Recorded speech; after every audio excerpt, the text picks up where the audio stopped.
Rides with non-functioning seat restraints, boats that flip over in waters unfit for swimming, and monorail trains just running along the tracks that happen to hit an unfortunate soul walking across them for a dare.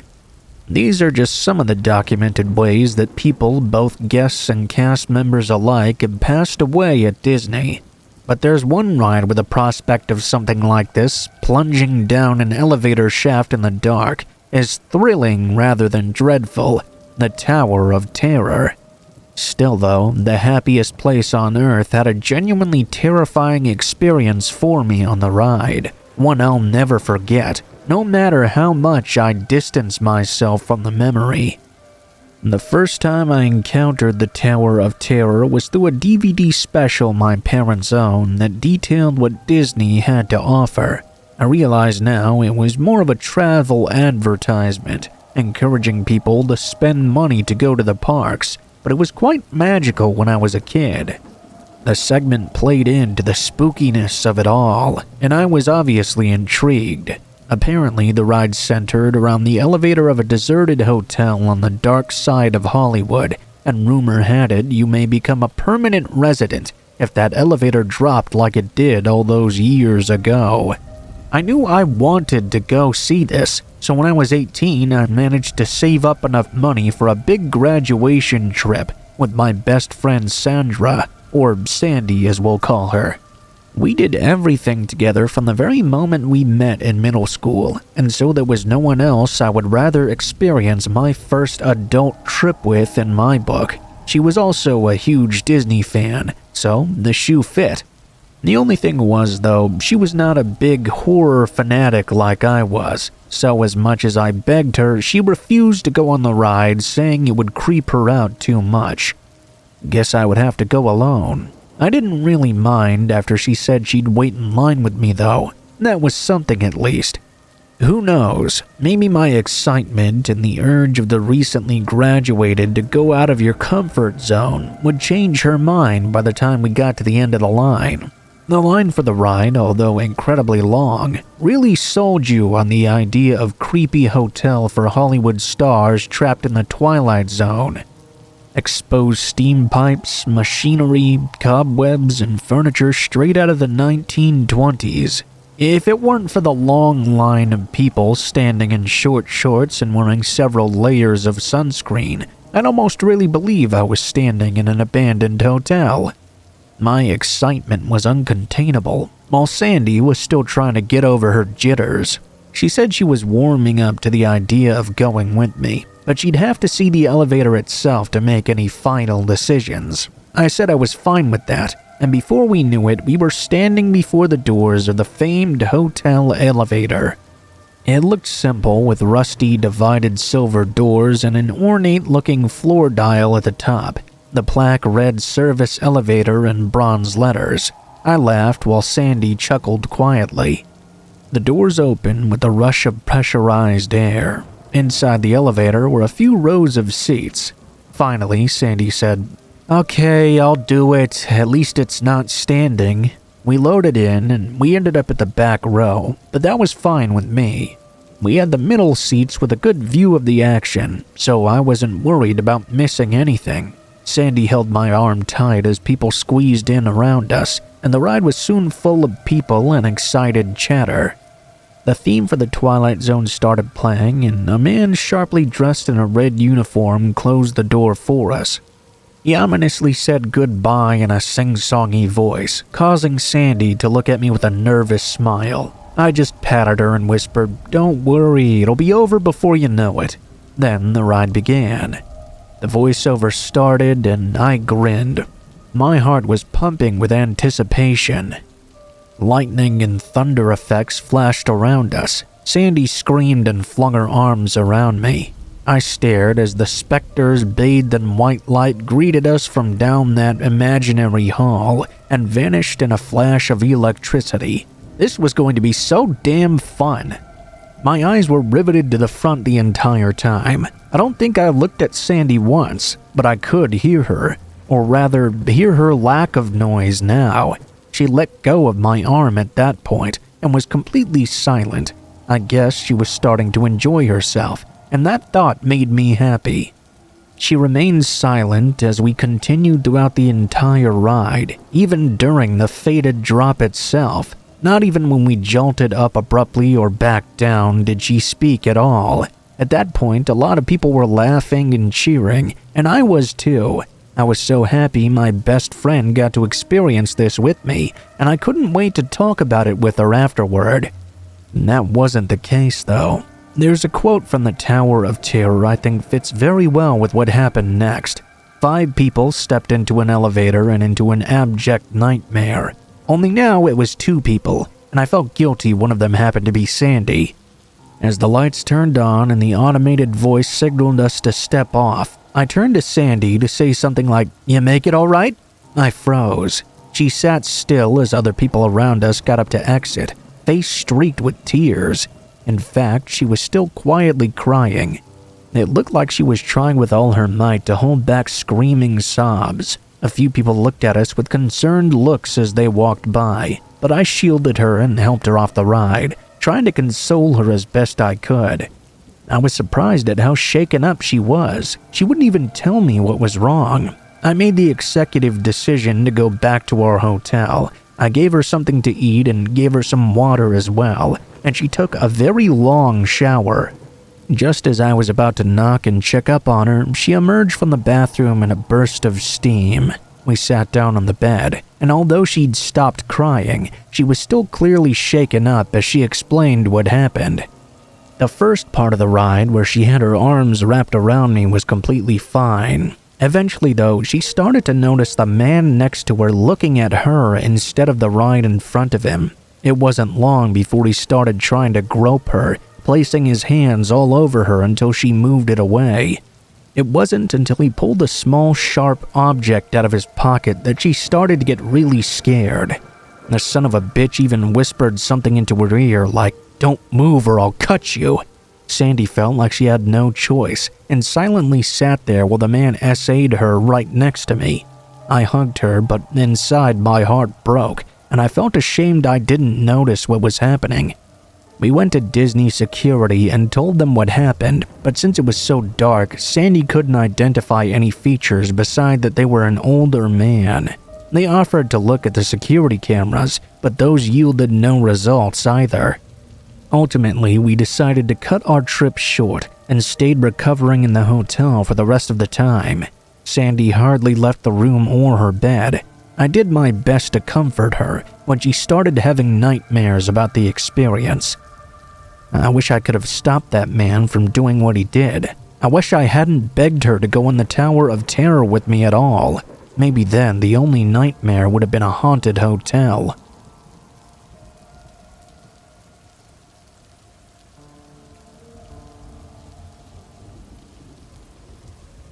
After college, I got a job working at the university's cafeteria as a dishroom worker and dining hall attendant. Basically 2 jobs, but paid the wage of a single one.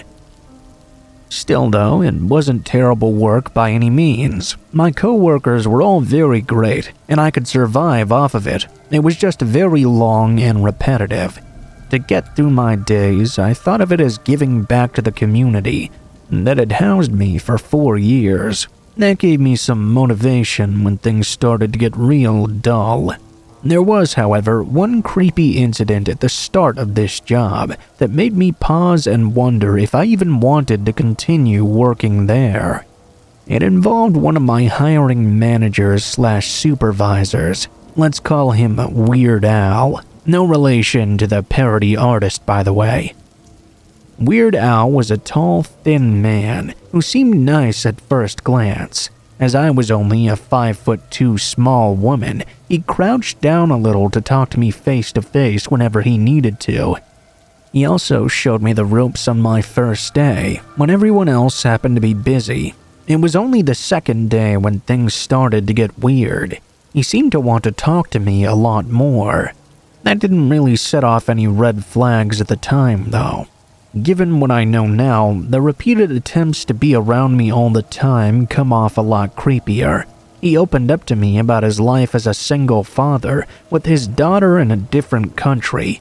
I felt sympathetic and did my best to listen on my off time. Since my shift started at 7 in the morning and ended at 10 at night though, it very quickly became draining. He even offered to eat lunch with me, but I declined and went on my way. Now, the layout for the back kitchen can be pretty isolating. It's like a maze to navigate. You have the main room with all the different stations, mainline, deli, prep, etc. Then, off to the side, you have darkened storage rooms, the employee locker rooms, and finally, the dish room. That was a small space taken up by a huge washer/conveyor belt, with only one tiny window. When it was running, the machine was very loud, so Weird Al would need to get very close for me to be able to hear him, and vice versa. It started to get really weird when he would do this even when the machine wasn't running though.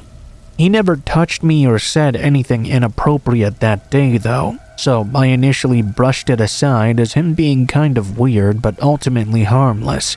Boy was I wrong. When I came into work the next day, it was just me and Weird Al who would be in the dish room that day. It started off like normal with the morning rush. Then it tapered off as the kitchen crew were setting out the dishes for the eventual lunch rush.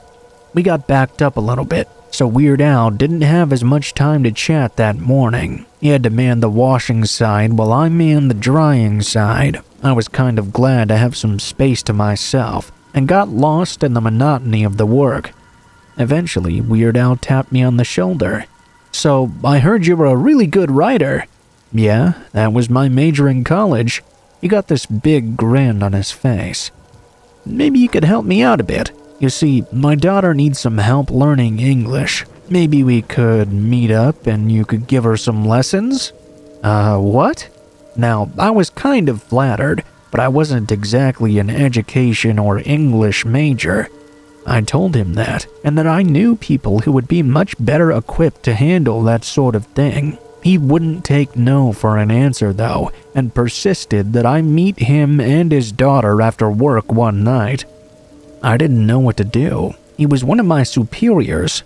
Maybe. I'm pretty busy with my new apartment and all, you know. I left it at that. He seemed to take that as a yes though, and told me to tell him a time that would work for me by the end of the day. This is where I started to get a feeling in my gut. Something seems wrong here. Why would he recruit a random employee to teach his daughter English? Furthermore, in our chats the previous day, he'd already said his daughter was more or less bilingual and that he communicated with her regularly. Why did he lie about that?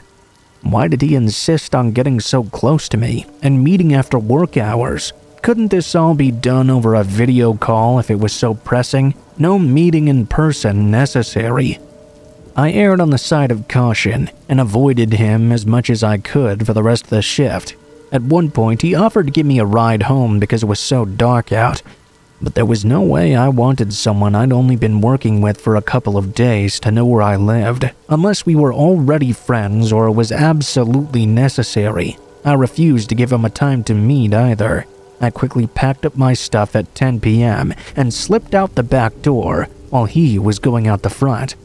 I walked across town to my apartment. The entire way there, I kept looking over my shoulder, but I didn't see anything. In fact, no one was out there all night. Not a car, not a pedestrian, not even a deer walking the streets. It was eerily quiet except for me. I had an uneasy sleep that night and was thoroughly raccoon-eyed when I came into work the next morning. I planned on avoiding him as much as possible again, and if he tried to be weird, I would speak to the on-site higher-ups. When I walked in the front cafeteria doors though, one of said higher-ups was already waiting for me, much to my surprise. She pulled me aside to her office and started saying things like, "Are you okay?" So on and so forth. I asked what this was all about, and her response shocked me.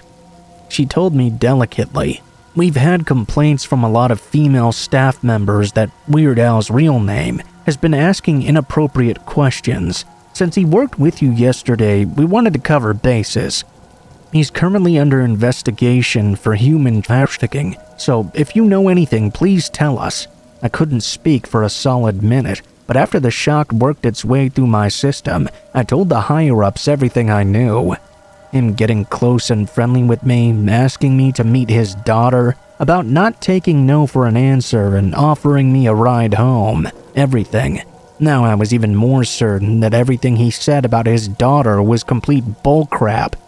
He was just trying to get on my good side and get me alone to do God knows what to me, and who knows how many others had fallen for a similar routine. I consulted my roommate at the time to get her perspective on the whole thing. She nearly dropped her grocery bag she was holding when I told her the part about meeting Weird Al's daughter. Apparently, it was a common human trafficking scheme where she was from. Get the victim to trust you by meeting a child or another woman, then take them when they show up. I left that job a few months later for unrelated reasons, so I never found out what happened to him or if he was convicted. I'll never forget about it though, and now I'm more mindful of who tries to get close to me at work and for what reasons.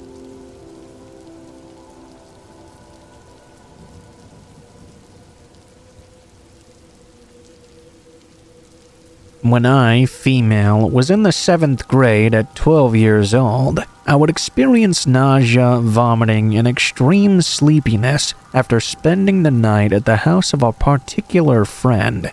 Let's call her Erin. This friend, also female, lived with her parents and her brother, who was 5 years older than all of us. After about 5 to 6 times of experiencing these symptoms, my mom apparently noticed a pattern and sat me down to ask if I was drinking alcohol at Erin's house. I remember laughing at that question because I'd never even tasted alcohol at that point in my life, but my mom was super serious about this. I told her no, and that I thought that it was Erin's multitude of rodent pets that were making me feel ill. This sounded suspicious to my mom, so she refused to let me spend the night at Erin's house anymore.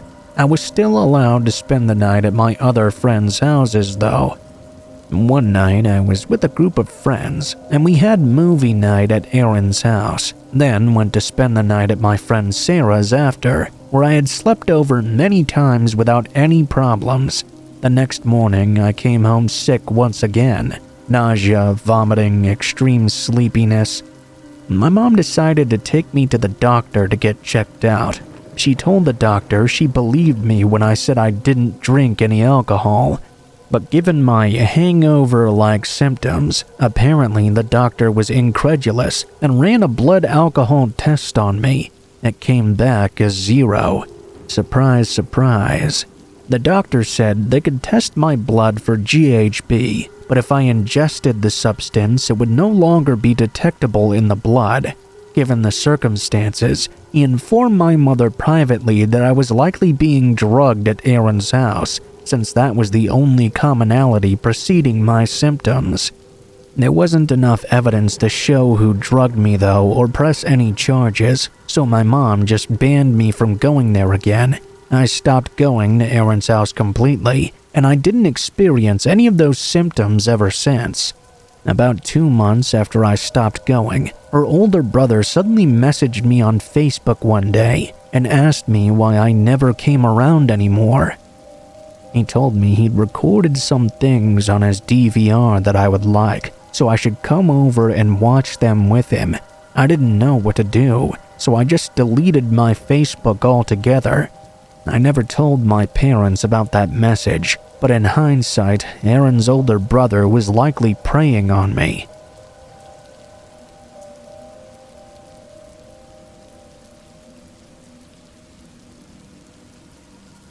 So I had this friend who was really into the occult. Unfortunately, I was the one who got him turned onto it in the first place. We had a mutual appreciation of the paranormal and of all things weird, so I thought the subject would interest him. He started going in much deeper than me though, to the point he wouldn't talk about anything else. He would actually interrupt conversations and force the subject back to occult matters. It was obviously very rude, but sometimes people go through phases where their interest is all they want to talk about. It's a mostly forgivable offense. I think I should mention that this particular friend didn't have a very large friend circle. His depression and introverted nature kept him inside a lot. He didn't have the best luck in relationships with women, and his world was kind of small. I did enjoy hanging out with him, so I tried my best to be a good friend. I didn't want to just brush him off just because he was acting a little weirder than normal. Honestly, for the longest time, he was a totally normal guy. We'd chat and play games together on the PlayStation. Sometimes we'd go see movies, with my boyfriend accompanying us. We'd all hang out at the park together, go swimming. Overall, we had a very good time hanging out. Things started to go really downhill when he started to smoke DMT, though. Personally, I believe psychedelics are amazing tools that can offer insight into your life, but they should be treated with the respect they deserve. My friend got to the point where he was making them himself and smoking daily multiple times a day. For those of you who aren't familiar with the substance, when you smoke it, it's like you get transported to a different world, an entirely new plane of existence, where your body and yourself don't exist anymore. Like you're exploring an alternate reality dreamscape. My personal experience with it led me to seeing a dragon once in a kaleidoscope of a cornucopia. People see all kinds of different things. Just imagine what that can do to a person, though, when they're doing it 30 plus times in a single day. He started telling me things like he was the reincarnated Osiris. He said he was seeing Egyptian hieroglyphs all over the place in waking life. Apparently he had hour-long conversations with entities in his bedroom, even when he was no longer on DMT. I was, of course, very alarmed to hear all of this. I told him he needed to take a serious break, no drugs at all for a few months so he could find solid footing in reality once more. At this point, I was still hanging out with him because he obviously needed help. Like I said before, B didn't exactly have a lot of friends that could give him that. He was also the black sheep of the family, so I knew he wouldn't be getting any kind of support from them. He was really close to his sister, so I did reach out to her on Facebook to express my concerns. I pushed her to talk him into getting some psychiatric help because he was slipping past the point of no return. I'm not sure if she took my messages seriously though, since we didn't know each other at all. Plus, she was 6 years younger than us and possibly didn't grasp how serious the situation was becoming. In any case, I'll jump forward now to the part where things start getting really creepy. My boyfriend had made arrangements to hang out with our friend at the park. I didn't really want to go because I felt like I needed a break from him and his nonsensical ranting. I just couldn't deal with it on that particular day. My boyfriend said he wasn't that bad though, so we went anyway. We got to the park and he was his usual self, ranting about Egypt and made-up gods that only he knew the truth about.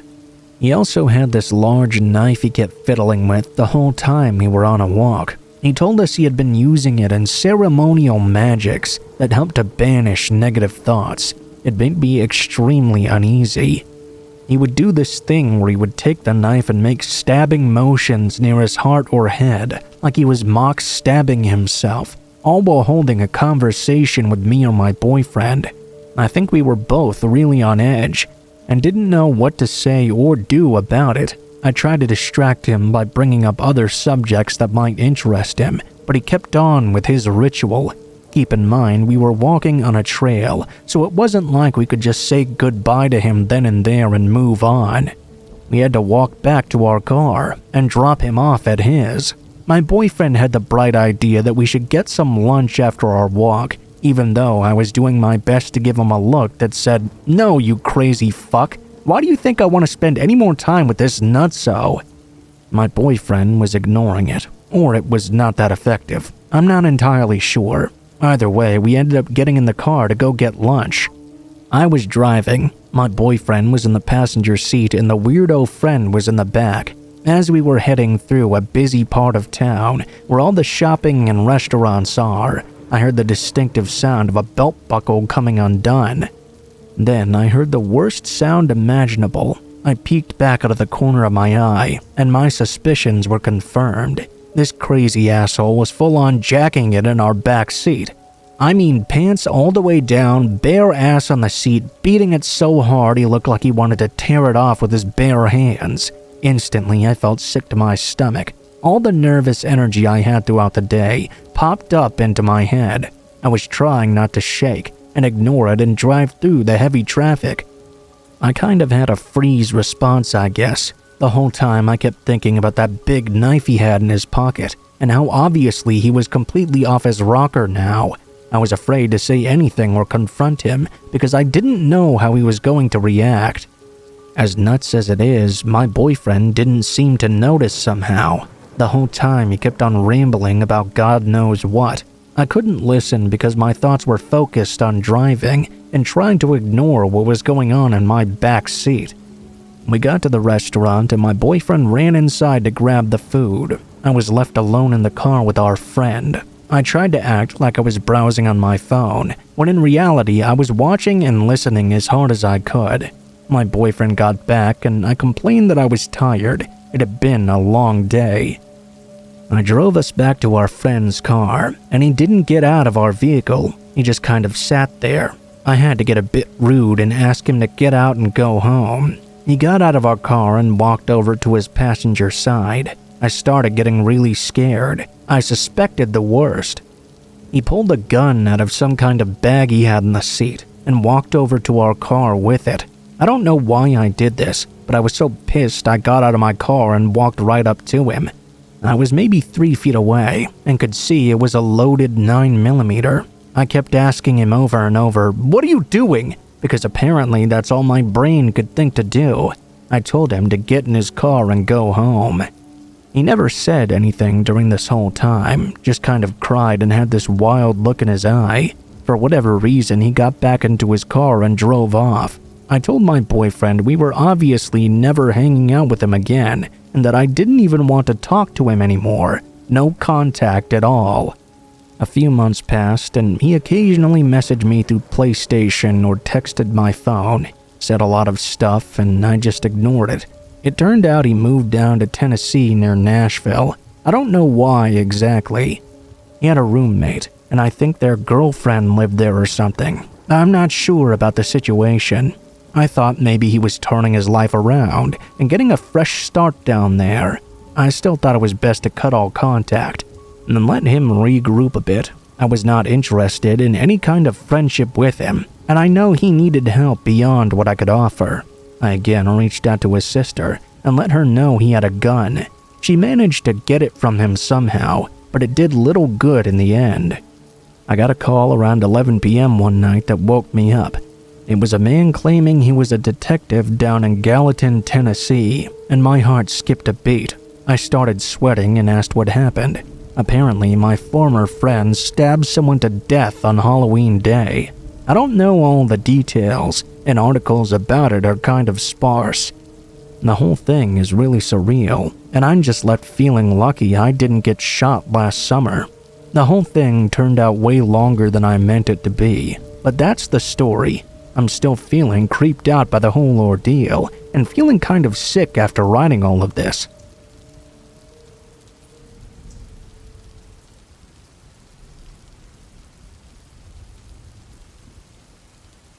My sophomore year of college was without a doubt my most miserable year of my 4-year stint yet. I lived with a roommate in the dorms whose living habits absolutely did not mesh with mine, and I was going through a severe bout of depression at the time, to the point where I was hardly going to class or keeping up with cleaning my half of the room. Combine that with the introduction of a global pandemic and being sent home before the spring semester was even finished because of it, and you have a recipe for absolute misery with the capital M. This incident takes place in the fall, though, when we were put through the thick of it really. I had a fight with my boyfriend one night at around 2 a.m. and thought it was a good idea to walk around the dorm building to clear my head. The dorm was 3 floors, and we were located on the first floor with the student lounge. I decided to walk over to that area. After plugging my headphones in and wrapping a blanket around my shoulders, I walked down the brightly lit halls to my destination. I took my time trying to take my mind off the fight and read the different names on the doors. A lot of students also had these cute decorations put out, and they really served to cheer me up a bit. The student lounge was a huge space with windows lining the entire side of one wall that looked out onto the rest of the campus. At night, it served to look into a void of inky black, though. There was a TV and old fireplace at one end, and a piano, air hockey table, and board game station at the other. Couches, chairs, and desks were littered in the in-between. I often came here when I couldn't concentrate on projects or needed a break from my roommate. Overall, it was a real chill place to hang out. It also shared a wall with the CA office, so you could count on relatively no loud shenanigans, especially at night. It felt really warm in there. I was looking forward to snuggling up with my polar bear blanket and a good book for a while. It took me a minute to realize the lounge wasn't actually empty, though. A girl was sat down on one of the couches by the TV, shrinking backward into the seat as if trying not to be seen. Her eyes were wide, and she startled as she saw me. I recognized her as someone I'd seen around a few times, in a few of my classes too. Not exactly close friends, but we were friendly enough with each other. I approached and sat down in the chair next to the couch to talk to her. She said she hadn't slept well for a couple of days and was really stressed out. She couldn't go back to her dorm room, though. When I asked her why, she confided at me that someone had left a creepy note under her door. Whoever it was had written some cheesy line from Shakespeare about her being theirs forever, and to not be afraid of them, that they'd love her no matter what. I admit it was startling. I'd be creeped out if I received that note from someone I didn't know who they were.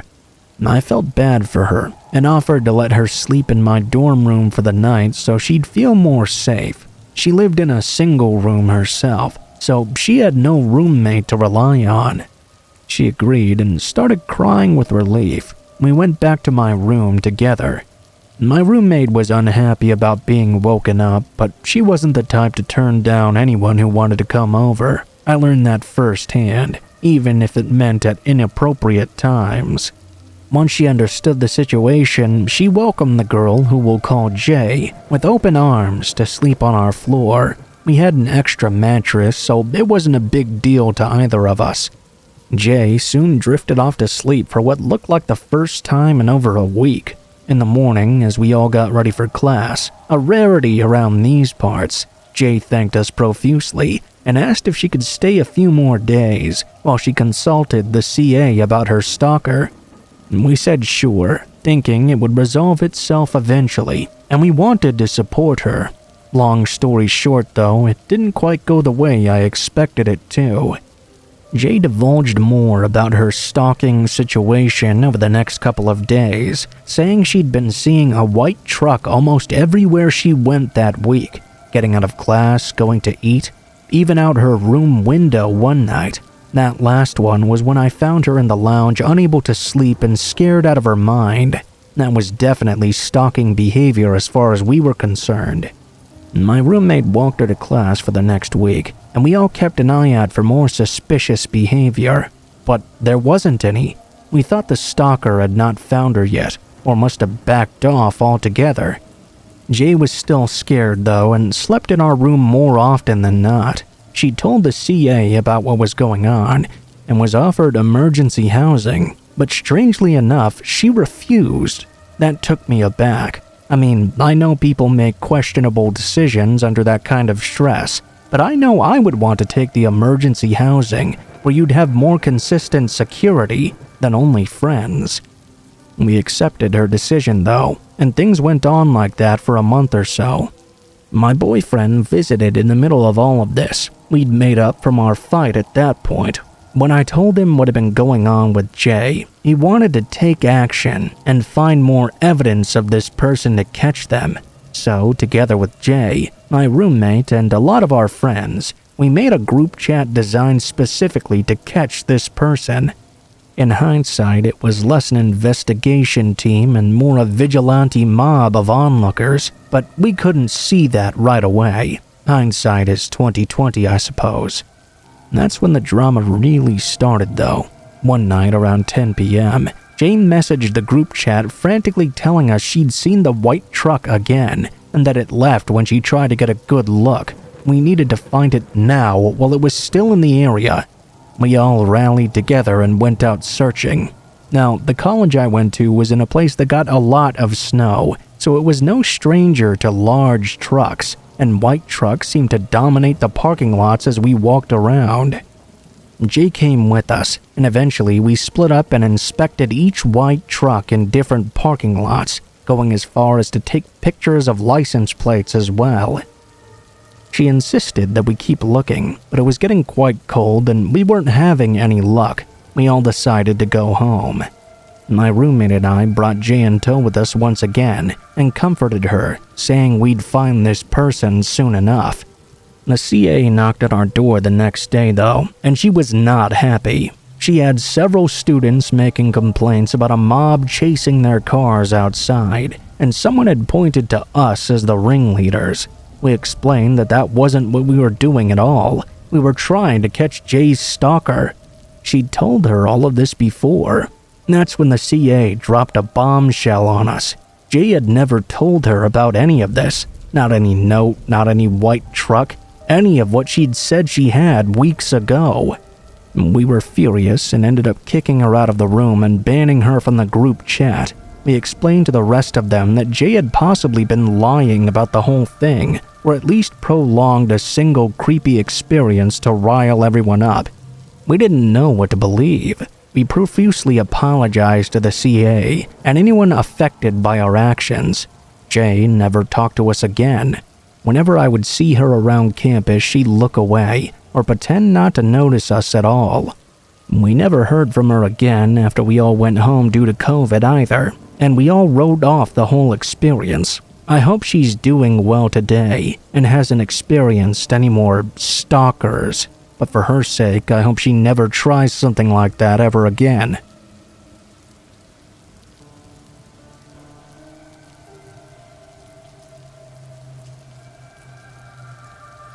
My girlfriend and I were months away from being parents for the first time. We were both working jobs as well. I worked in retail as a key holder. She was working as an assistant manager at a place in the local strip mall. After my shift one day, I took the deposit bag, wrapped it up in my work clothes, put all of that in another bag, and went to walk the 5 or so minutes to my girlfriend's work. Just before I got to the door of the mall, though, a random man came up and asked me if I could help him start his car. Apparently, he needed to get to work quite badly, but he couldn't do it himself. Now, growing up, my family did have cars like that. So I said, damn air intake or whatever, and said I'd help him. We walked around the corner of the mall to where his car was sitting. So that's the car I'm gonna help start, I thought to myself. So we just need to get in and I'll drive you to my car I need help starting, the man said. The hairs on the back of my neck immediately began to rise. I have ignored gut instincts before. That's how I'm with this girlfriend at this time, actually. But this is a sensation that was very clear. It was telling me ignore these physiological warnings at your own certain peril. I quickly explained to him that I thought this was going to be a very quick thing, and I had somewhere I needed to be right away. I was already quite late. I apologized and started walking quickly away from him. I watched him leave in his car before going to my girlfriend's workplace. I told her we were going to scrap our plans for dinner and go home ASAP, dropping the deposit bag off on the way. As we were crossing the parking lots to head to the bank in a roundabout way, we could clearly see the same man. For being apparently in a hurry to get to work, he was really slowly driving around the Target parking lot, just randomly scoping people out. There's no doubt in my mind, I would have certainly regretted getting into a car with that man that day. In fact, there's a good chance I wouldn't even be able to type out this story for you to read.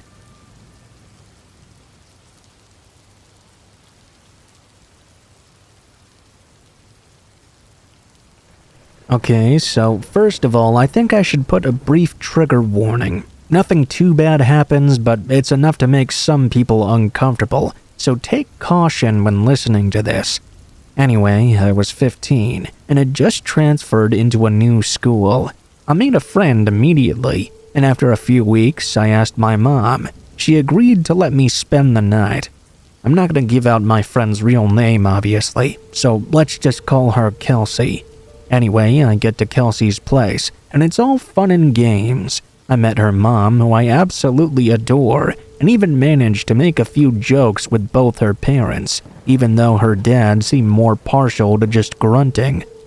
Around 10, we both got sleepy, and since I have a horrible memory, I didn't remember to bring something to sleep with. I borrowed a shirt from Kelsey that went down to my knees.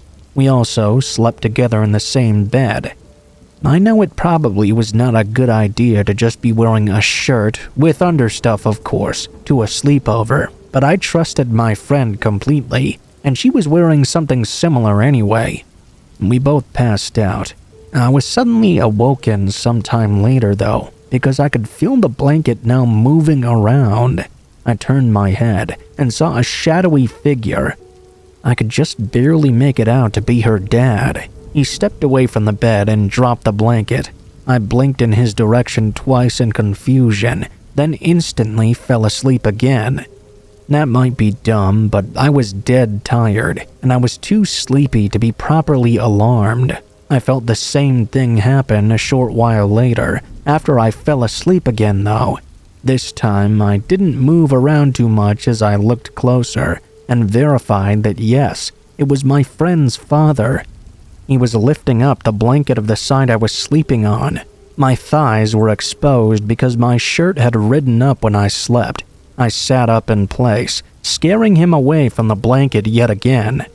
It took it happening twice, but now I caught on to what was going on, and to say I was scared is an understatement. I had a lot of stuff going through my mind. Potential horrible ways this was going to end. I made sure the blanket was wrapped around my legs, and still acted sleepy because I didn't want him to know how aware I was. He moved away from the foot of the bed and stood next to the TV. He started telling me some BS story, that he was just there to turn it down or whatever. I just went with it. He stood there for multiple minutes on end, just waiting to see if I would lay back down again. If I was even thinking about it, the fact that he was waiting on it would have stopped me. Thankfully, he left the room. I grabbed my phone and tried my hardest to call my parents, but they didn't answer. It was like 3 a.m. after all. As I was trying to reach them, I noticed that he'd never really left the space in front of Kelsey's door. He was still standing there, waiting for me to fall back asleep. I noticed him poking his head back into the room every few minutes to check if I was still awake or not. At that point, I felt sick. I was the most terrified I'd ever been in my life because I suddenly realized we were the only two people awake in the house. I went on to Snapchat just to contact people and not feel so isolated. I could have woken up Kelsey, but I didn't. I was too scared, and I didn't want to lose my first friend. So I didn't bother to wake her up. I just stayed awake on my phone all night until she eventually woke up too. I made her come with me to the bathroom because I was so scared. If you're curious, I did tell her what happened. She begged me to tell her mom, and I did even though I didn't want to. Her mom then came home with me and refused to leave until I told my mom. Together, they managed to kick him out of the house, and Kelsey is still one of my closest friends to this day. I'm immensely grateful to the fact that I'm a light sleeper. The only thing that woke me up those 2 times was because I could feel the blanket being lifted off me. It's such a small thing, but I'm so lucky it woke me up. I'm sure he would have done a lot worse than look if it hadn't been for that.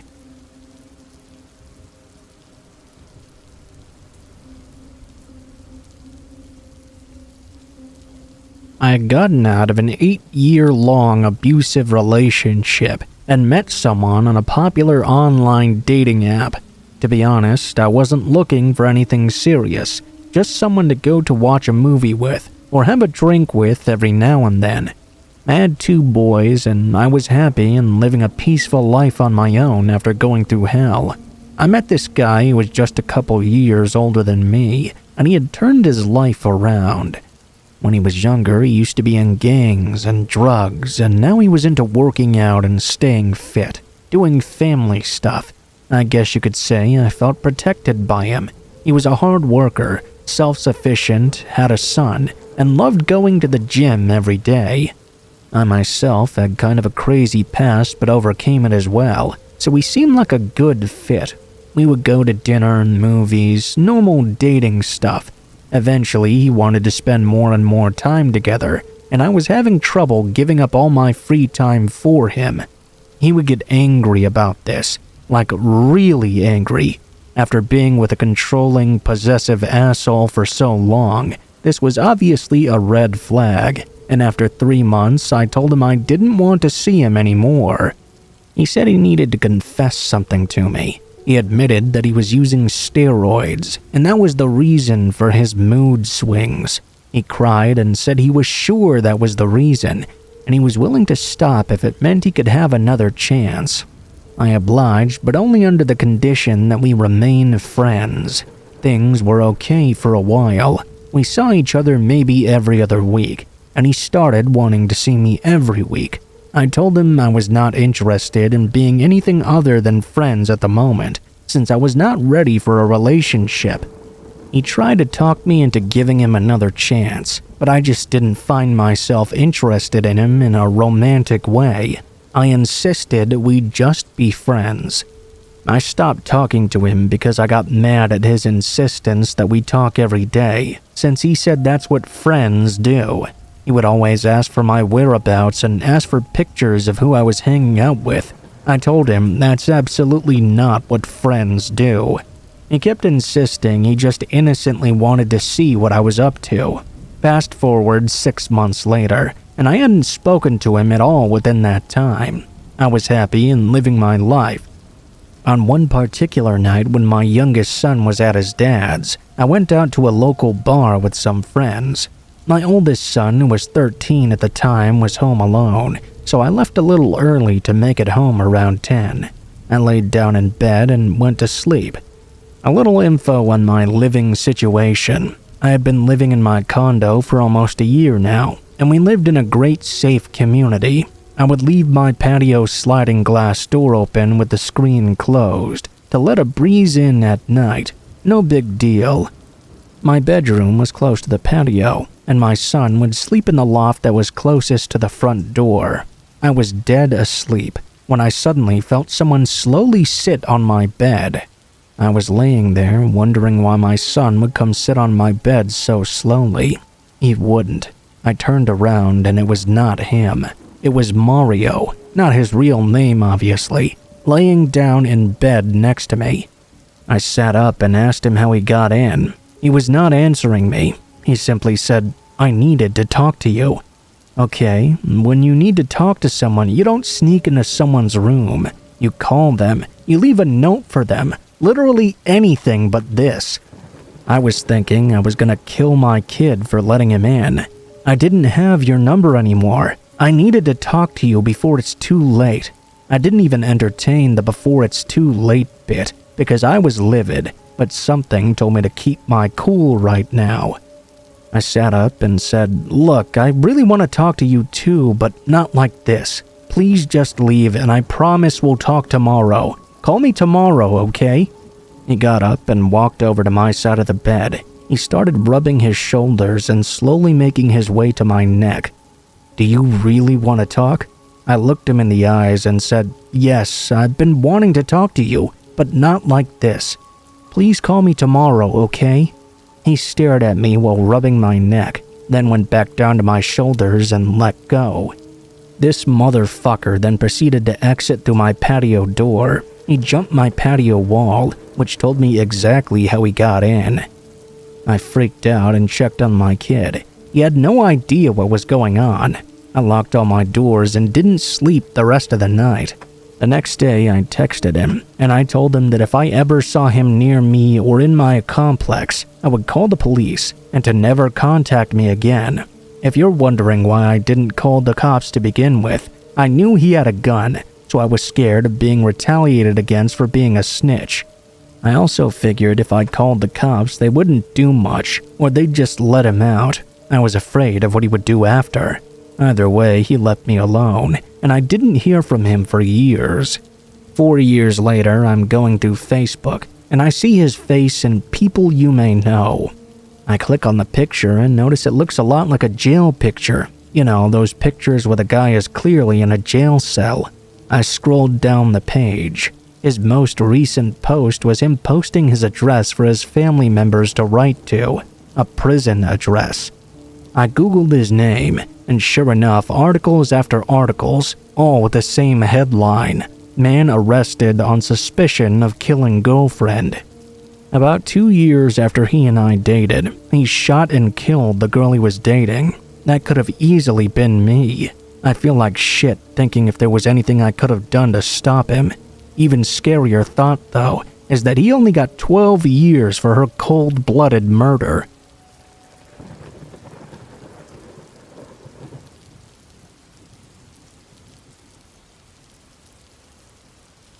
Back in May of 2010, while in desperate need of cash, I agreed to house sit for one of my old high school teachers.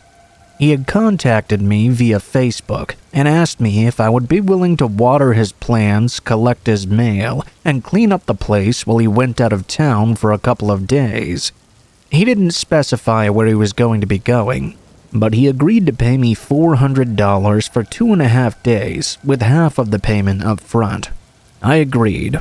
I never really liked him much in high school. He was teaching classic literature, and he always seemed to enjoy pointing out any illustrations that in any way featured nudity. His eyes always had this hungry look to them, for lack of a better term, and he tended to wheeze like he was out of breath all the time, even though he was kind of a small guy.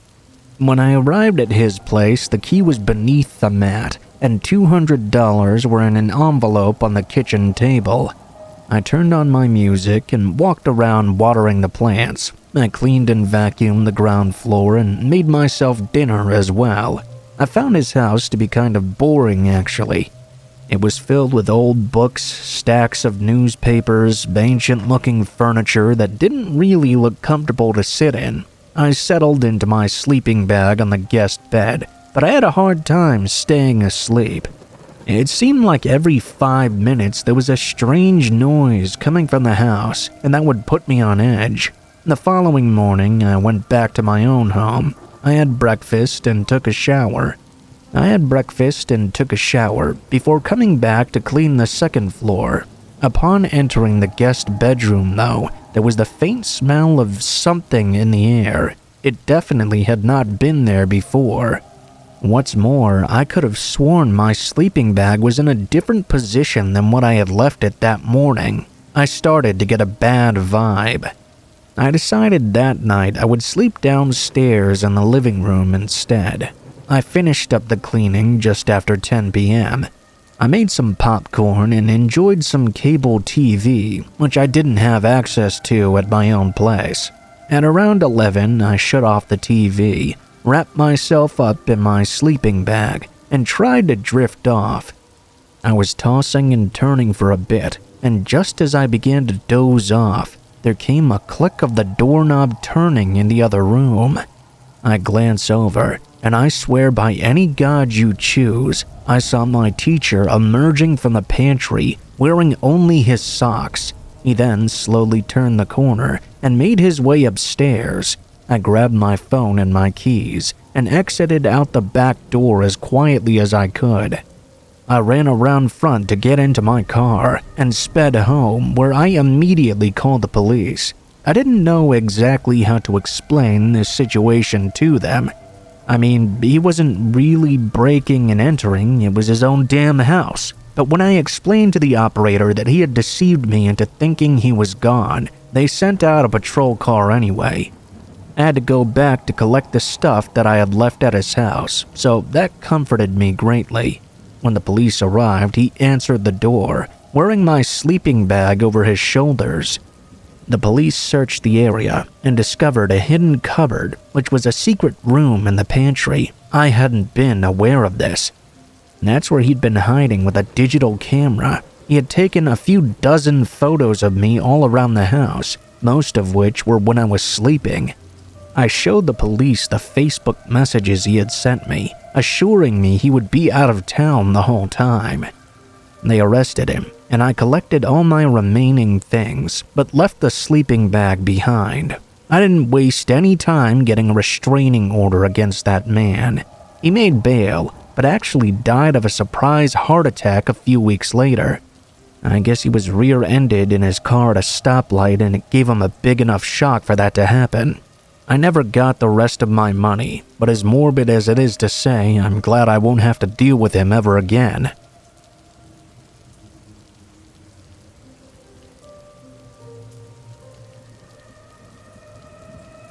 My one and only experience with a safe room happened in 2010. It was a very nice house right on the beach, on the west coast of Australia. It was my first year in college, and my entire political science class had been invited to a party to celebrate the resignation of the Prime Minister. I didn't know the host personally, but my teacher did, and despite the place being as big as a hotel, every room was packed with guests, drinking, mingling, and making boring conversation. I barely even knew anyone there except for my classmates, so most of us just kind of hung out drinking some champagne out by the pool. After a few of us had overindulged though, we started daring each other to strip off some layers and jump into the water. After about 6 people were in the pool splashing around in their underwear and making a ton of noise, I figured any negative attention would be directed more at the people in the pool than anyone around it. My bestie and I helped each other out of our dresses, and we sat at the side of the pool with our legs in the water. There was one younger guy around our age who I didn't recognize. He was nice enough to keep refilling our drinks while we sat and kicked our legs in the water. He said his name was Hugo.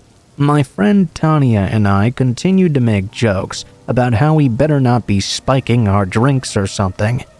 He wasn't like a server or anything, he was just being nice. We knew what he was after, of course, and we figured he would keep coming back to enjoy the view of us in our lacy underwear, waiting for us to get just drunk enough. To his disappointment, I imagine, we both knew when to cut ourselves off, and eventually stood up and got dressed again, then went back inside. I mingled for another 40 minutes or so and eventually lost track of Tanya. After returning from the bathroom, I noticed Hugo waiting for me at the end of the hall. When I walked over to say hello, he produced a rose from behind his back. It was so sweet and cheesy that it actually made my heart skip a beat. We spent the next few minutes making out next to a grandfather clock in the hall. He paused for a moment and said there was a more private space we could go. I followed him into a back office that was unoccupied. At first, I was fine with it. I figured he would just close the door and we would get frisky on the desk. The sounds of the party weren't that far away, and there were plenty of windows to see into this room, so I didn't feel too unsafe about it. Instead, though, he led me to a sliding door hidden by a curtain which opened into an even smaller office without any windows. It only had a single desk and chair. I walked in for a peek, and it suddenly occurred to me what I was standing in. I asked if this was a panic room, and he nodded. Without hesitating, he smacked a button on the wall, and the metal door slid shut with a loud thud. It was like an elevator door, but much heavier. He whispered in my ear, "No one can hear us in here." He began kissing my neck. I don't know if he meant to be reassuring or not, but it came across as very intimidating in the moment. I broke away and said, "No way, I'm not doing this in here. Open the door." His expression was confused for a split second. Then he started to get angry. Come on, don't be like that. I pivoted away from him, but he moved to intercept me and blocked my way out. Please, I get claustrophobic, so open the door. He kissed me and whispered again. Don't worry about it, it'll be fine. He put his hands on my waist and tried to guide me further in, but I resisted. Not until you open that door. That's when he put his hand on my stomach and physically pushed me into the room. I distinctly remember thinking, okay, well, I tried to be nice. I had been harassed and stalked by a neighbor several years beforehand, so I made it a habit to always have something on me to defend myself with. I lowered my hands and popped a tiny false pearl off my ring, exposing a little spike beneath it. I insisted one more time in a stern voice that I was not kidding and to open the door right now. He lowered himself and placed both hands on the inside of my thighs. When he leaned in, I cut the side of his face with my little spike and punched him as hard as I could with the other hand. I didn't quite hit his eye, but I came pretty close. He immediately leapt back and started cursing and yelling like a cat does when you step on its tail. I jumped up and maneuvered around him. I hit the button and got the hell out of there. I shoved myself not very gently through the crowd until I found my teacher and a handful of other students in the front hall. A few of them were already leaving in their own cars. I immediately asked if I could catch a ride. I didn't tell anybody about what happened until later that night when Tanya returned to the dorm. In retrospect, that was kind of a risky thing to do because he could have potentially trapped someone else in there with him. But I figured I'd given him enough of a sting that he probably would not be in any condition to get up for the rest of the night. I never saw him again after. I'm not entirely sure if his plan was to get me in there or what. But if not, I'm not sure why he was so adamant on refusing to open the door. If I was a little bit drunker, maybe it would have worked on me. People may accuse me of being a tease and leading him on or whatever. But the fact is, I didn't want to be in a locked room all by myself with a guy who was much bigger than me and refused to open the door.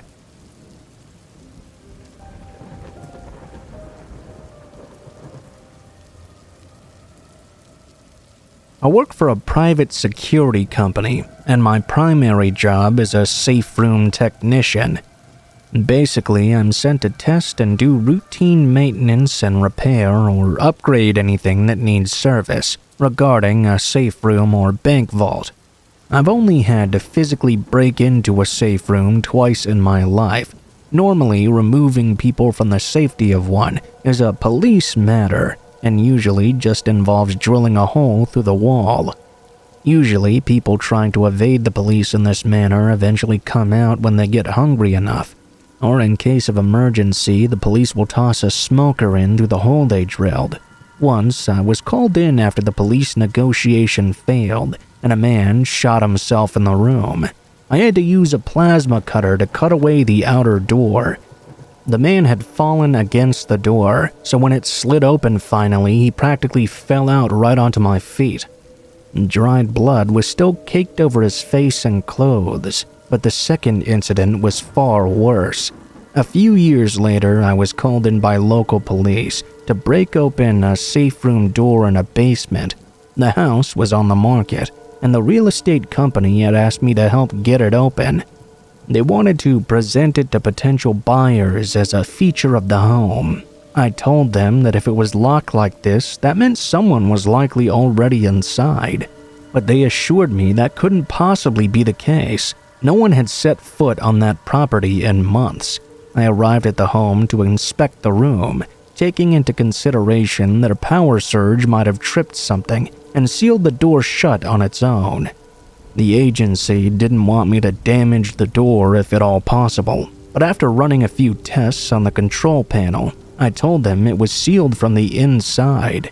Short of blowing it open and risking structural damage to the house, the only way in was me cutting through the door.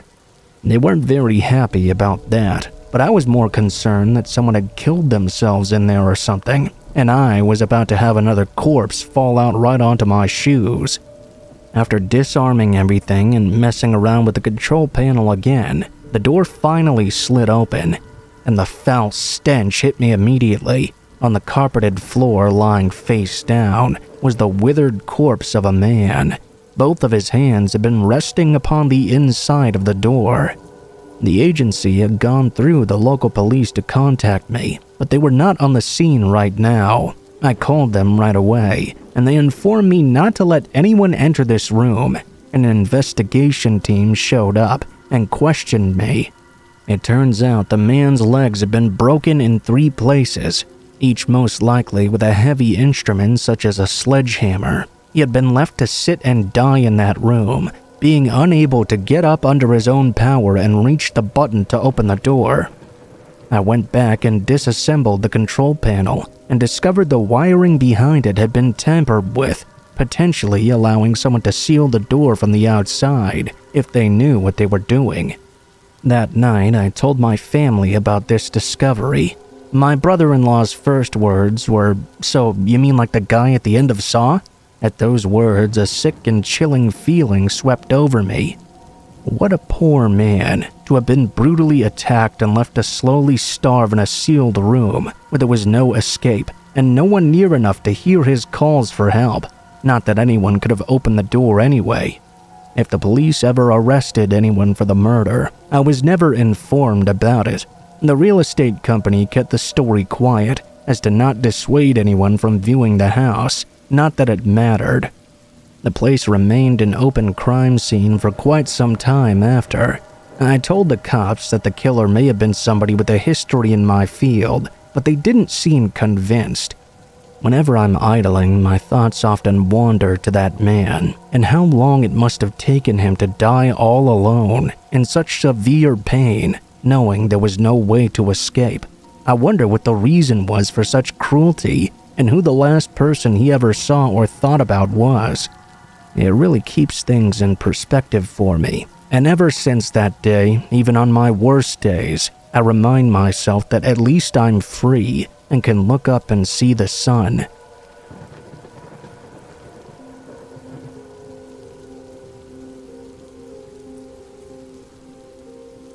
People never believe me when I tell this story. My closest friends don't even believe me. My parents didn't believe it when they were alive, and even my own wife and kids doubt me.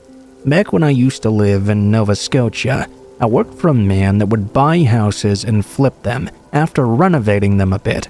He would try to do a thorough inspection, both before and after renovations took place. Of course, there were always a couple of houses that he missed, and I was the one who was sent to inspect those. I don't remember the exact date, but it was in late July of 2000. The rain was pouring heavily outside, and thunder was shaking the area. The roof had recently been retiled, and I was inspecting to see if there were any leaks at all, and if all the windows were watertight. I was alone in the house, and I was sitting in a small office space, which also served as a safe room. It was connected to the master bedroom. The only way in and out of this safe room was through that bedroom. I was writing on my report and getting ready to leave, when all of a sudden, I heard heavy footsteps on the stairs. I glanced up at the security feed on the TV in front of me. The security cameras had been set up the day before, and even though they were on, nothing had been set to record yet. I noticed a dark figure coming up the stairs from the kitchen towards the bedroom area. I knew that now that renovations were done, only 3 people had the key to this house. The other 2 weren't anywhere near this place. Feeling slightly concerned, I pushed the button to the safe room door. I watched the monitors as this dark figure paused as though they heard the rumble of the door shutting, then continued up to the landing. There were only 2 cameras on the second floor, one at the top of the stairs and one pointing down the hallway. I watched as the dark figure seemed to just glide down the hallway, peeking in each room before entering the master bedroom. My blood turned to ice, and I turned around to look at the sealed door behind me. For several seconds, nothing happened. Then I distinctly heard the sound of a soft reverberating thumping coming from outside the safe room. I turned back around and fixed my eyes on the monitor once more, but there was no camera angle to help me see what was happening directly outside. For several minutes, I sat there, terrified, with my eyes frozen on the screen. I was waiting for the figure to re-emerge from the master bedroom, but it didn't do so. I broke into a cold sweat. I tried calling the police on my cell phone, but either because of the thick walls of the room or the storm outside, possibly both, I couldn't get any reception. After another few minutes of staring at the screen, I stood up and cautiously made my way towards the door. I pressed my ear right up against it and heard muttering from inside the bedroom. I couldn't hear much. One thing I distinctly did hear was part of a sentence. It sounded like they were calling out for a berry or something. Suddenly, another thump came on the door. I was terrified. Not only was this figure not leaving, but they seemed to know I was in there. They also seemed very intent on reaching me. It was the longest night of my life. I stayed fixed in the chair, staring at the monitor practically non-stop, barely blinking for 6 hours. Occasionally, I'd check my phone for reception, but no one ever left the master bedroom. I would occasionally check the other cameras in the house just in case I missed something, but I never saw any other movement. I finally broke down out of exhaustion and started to doze off. It was about 15 minutes before snapping wide awake again. Dawn had arrived, and now the light was beginning to fill the house outside the room. I couldn't see the figure, or any signs it had left either. Summoning all my courage, I stood up and took in a deep breath. I opened the door, half convinced I would be looking directly into the eyes of a madman. I nearly had a heart attack when daylight hit me right in the eyes, but there was no one in the room. Whoever had been there had vanished already. I quickly gathered up my things, shut the door behind me, and immediately my phone started buzzing, showing me I had several missed calls. As I was about to leave the area, I glanced back and noticed a small red smear on the outside of the safe room door. It was barely an inch long, but it was a noticeable enough mark for me to be certain it hadn't been there the night before. I ran down to my car and floored it out of there. I never went back, but I later sent 2 of my friends back to the house to see if there had been any signs of forced entry, which there hadn't been. My family is convinced I had some kind of fever dream, but I know what happened, and the experience still traumatizes me to this day. I still get nervous about being all alone in large houses. Someone suggested the figure may have been paranormal, like a spirit haunting the house or something. Maybe that's a possibility, but I can't get over the red smear on the door. In my mind's eye, I can't stop visualizing a madman with a bloody face pressed up against the door, leaving a nose print or something on its smooth surface. I don't really believe the paranormal theory. As the night went on, I got to hear more of what they were muttering, and I remember distinctly they were saying, "Bury you up to your neck."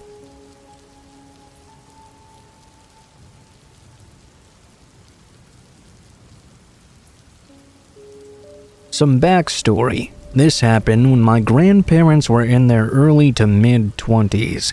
My grandma worked at a daycare and school for a while, but she quit when she had kids of her own. She would have kind of an unofficial daycare/babysitting job at their house, taking care of some of the neighbors' children whose parents worked during the day. Some new neighbors had just moved in down the street, a husband and wife, and they had 2 kids of their own. This was the 1960s in suburbia, very different times back then. They invited my grandparents over for dinner one night. The wife was showing my grandma around the house a bit, and as it turned out, they ran a daycare center from their house as well. She showed my grandmother the room they used. My grandma was having some trouble connecting with this woman, so of course she mentioned she also ran a daycare at home. The woman immediately got angry, asking her if it was official and licensed and whatnot. Well, it wasn't. She explained to the woman that it wasn't really an official daycare, just her babysitting for some neighbor's kids at her home. They were just kind of calling it one. This seemed to calm the woman down, and they were able to have a normal dinner. The husband and wife kept recommending after to my grandparents, though, that they send over the neighbor's kids, as well as my mom and uncle, to their house instead, as they were an accredited daycare center. My grandma wouldn't have to take care of them then. Well, the rest of the dinner went fine, and my grandparents left a little bit weirded out by their insistence, but whatever. A few years later, my grandma was reading the paper and saw the husband had been arrested for molesting children, his own, as well as the ones that had been supposedly safe in their accredited daycare home. To this day, my grandma thinks the reason the woman was so defensive is because she knew something was going on with her husband. Thankfully, my grandma decided to keep looking after the children, so they never had to deal with that awful man.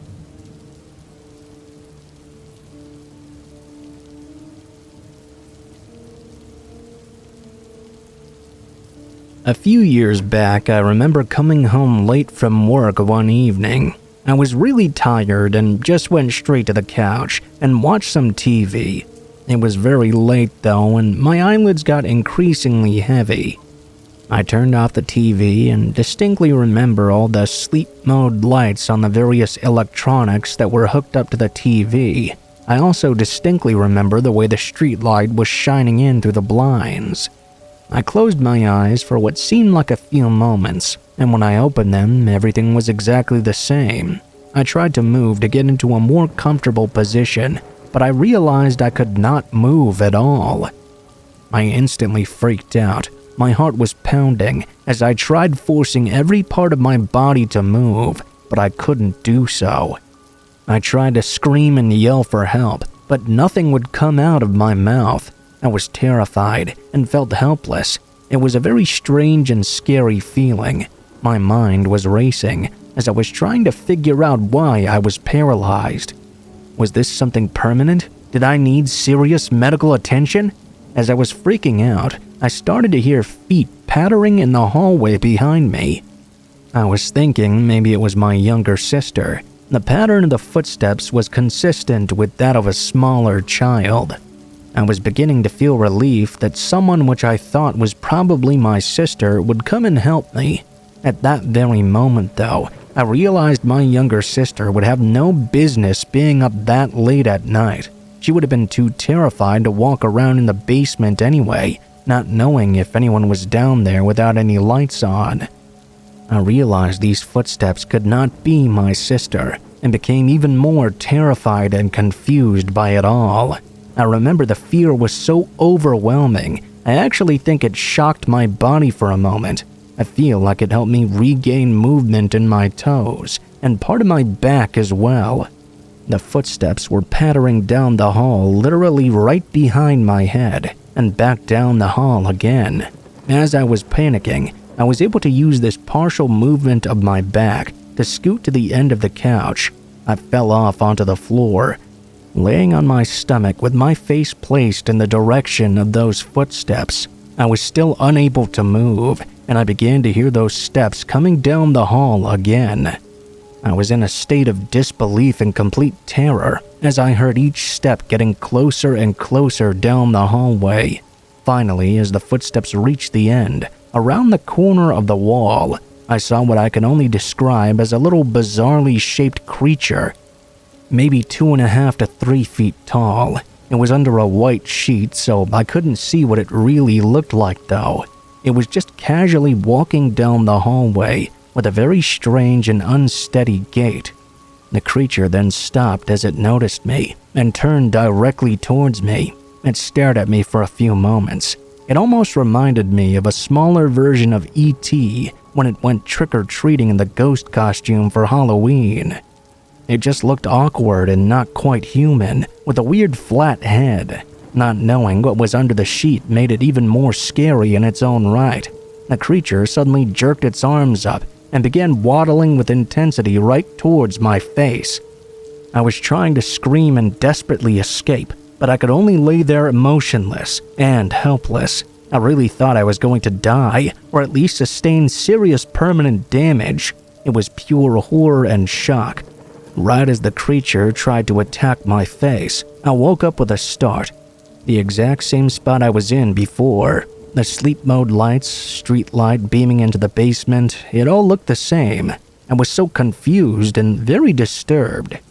After doing a bit of research, I found out what I experienced was an episode of sleep paralysis. The dreams are easily mistaken for reality, almost like a full-on hallucination. It was so much different than any other dreams I'd ever had, and I will never forget that night. I hope to never experience anything like it again, and I hope you don't ever have to either.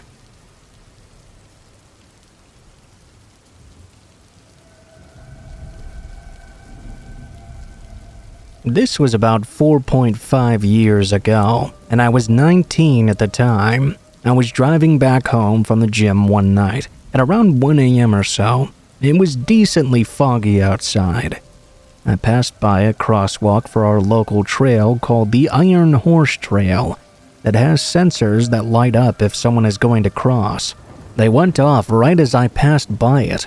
I looked back in my rearview mirror and could see there was a person standing right there in the middle of the crosswalk.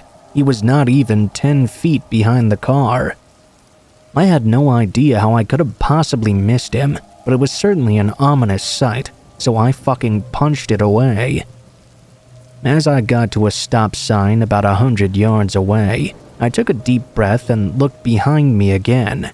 The same person appeared to be following me, now at a sidewalk stoplight not even 15 feet behind me somehow. I floored it again and freaked out. I drove and drove for quite a while. I was way past the turn for my house now. I was at least 5 turns away. I stopped at the next stop sign to backtrack and turned around to go back towards my house. I lost my breath though midway because in the middle of a turn, I saw what I thought to be that same person standing right in the middle of an unlit street with his back turned towards me. I felt thousands of shivers go down my spine. I held the gas down and blew right past him, or what I thought was the same man at least. I kept going down this long stretch. Eventually, I stopped to catch my breath though. I didn't even have a second before something landed on my roof with a metallic clang and the car started to violently shake. I hit the gas and saw a person roll off my roof and bounce off my bumper. I drove and drove for half an hour and hurried on my way home to calm down. I finally fell asleep in my bed. I was still living with my parents. I woke up the next morning to my mom saying, "Matt, were you racing around last night? I heard your car from a few blocks away. And why does the roof look like something fell on it?" I was groggy but got up, thinking it had just been a bad dream. I went into the garage with her and looked at the roof. It had marks on it like something had clearly landed there. Light dings and small dents, as if it had been struck by hail. I looked at my rear window and saw a very clear handprint on it and a boot scuff on my rear bumper. I lost any and all words I had. I didn't tell a single soul what happened that night. I still get shivers just thinking about it. I couldn't even drive that way for an entire week after.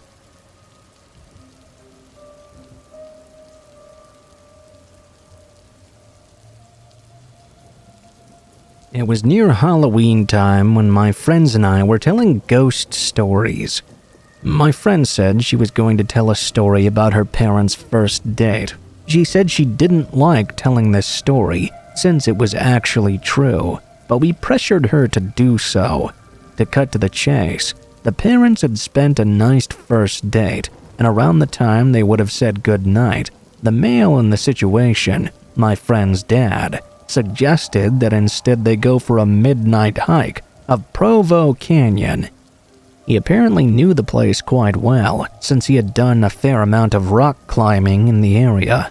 The two drove up to the mouth of the canyon, got out of their cars and started hiking under just the light of the stars, since it was a new moon. At some point, the male started getting a bad feeling, since the pathway ahead, which would pass under some trees, would be dark, and because it was getting to be quite late. He ignored that feeling though, and pressed on. In later retellings of the story, the woman would say she had felt that same feeling at what was probably the same time, though she didn't know the trail like he did. A minute later, the feeling came back to the man. He ignored it again and started walking a bit of the way into the trees. And that was when his foot hit something soft in the middle of the path. It was too dark to see what this soft thing was, and that feeling came back stronger than ever. Instead of trying to find out what his foot had bumped into, he and the woman both agreed to hightail it out of there. Years later, after having been married for some time, they were watching an interview with a serial killer named Ted Bundy. In response to a question asking him to describe the time he felt closest to being caught, he explained about the night he had lured a girl into Provo Canyon and had just killed her when he heard some people coming up the trail. He explained how he hid in the trees just in time, only to watch some guy walk right into the body, then for some reason just turn around and walk away.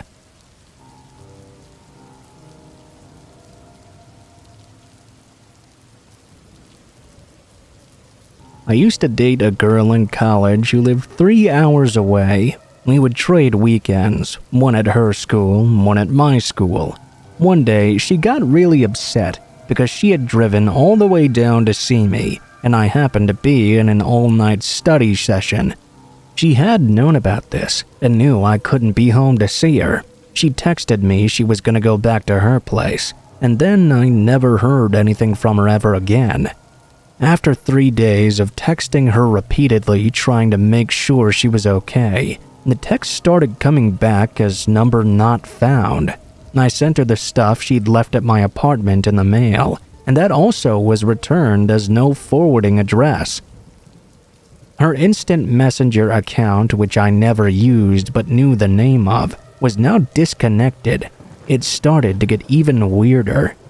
In a panic, I called her apartment landline and was told the people who had lived there had moved out.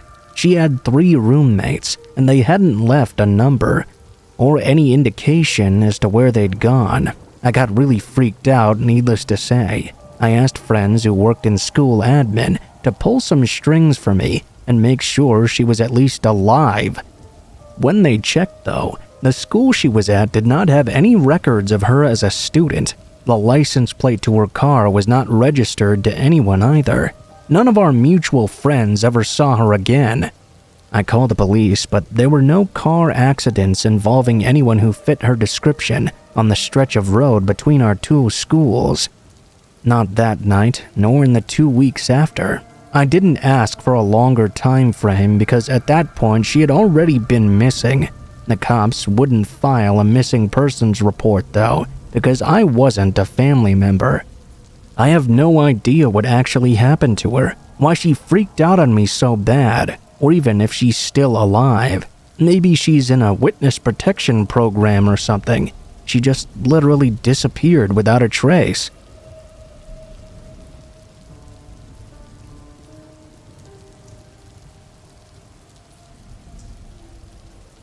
I was going to make a throwaway for this, but what the hell? I'll take the risk of looking like a totally insane person. No one is going to believe me anyway.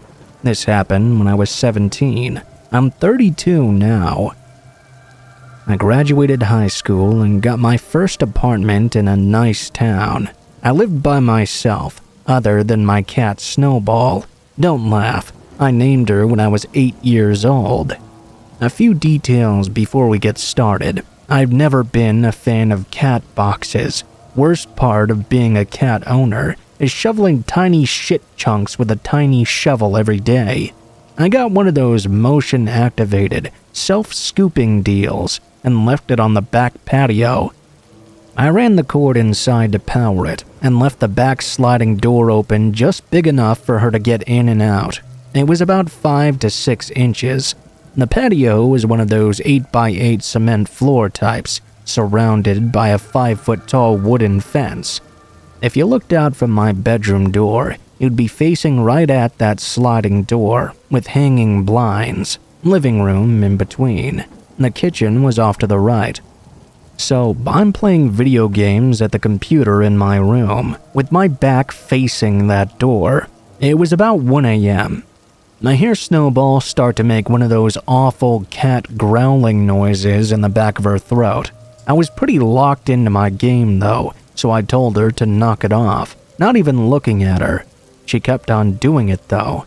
I told her to shut up. I was getting quite irritated because I was doing well in the round.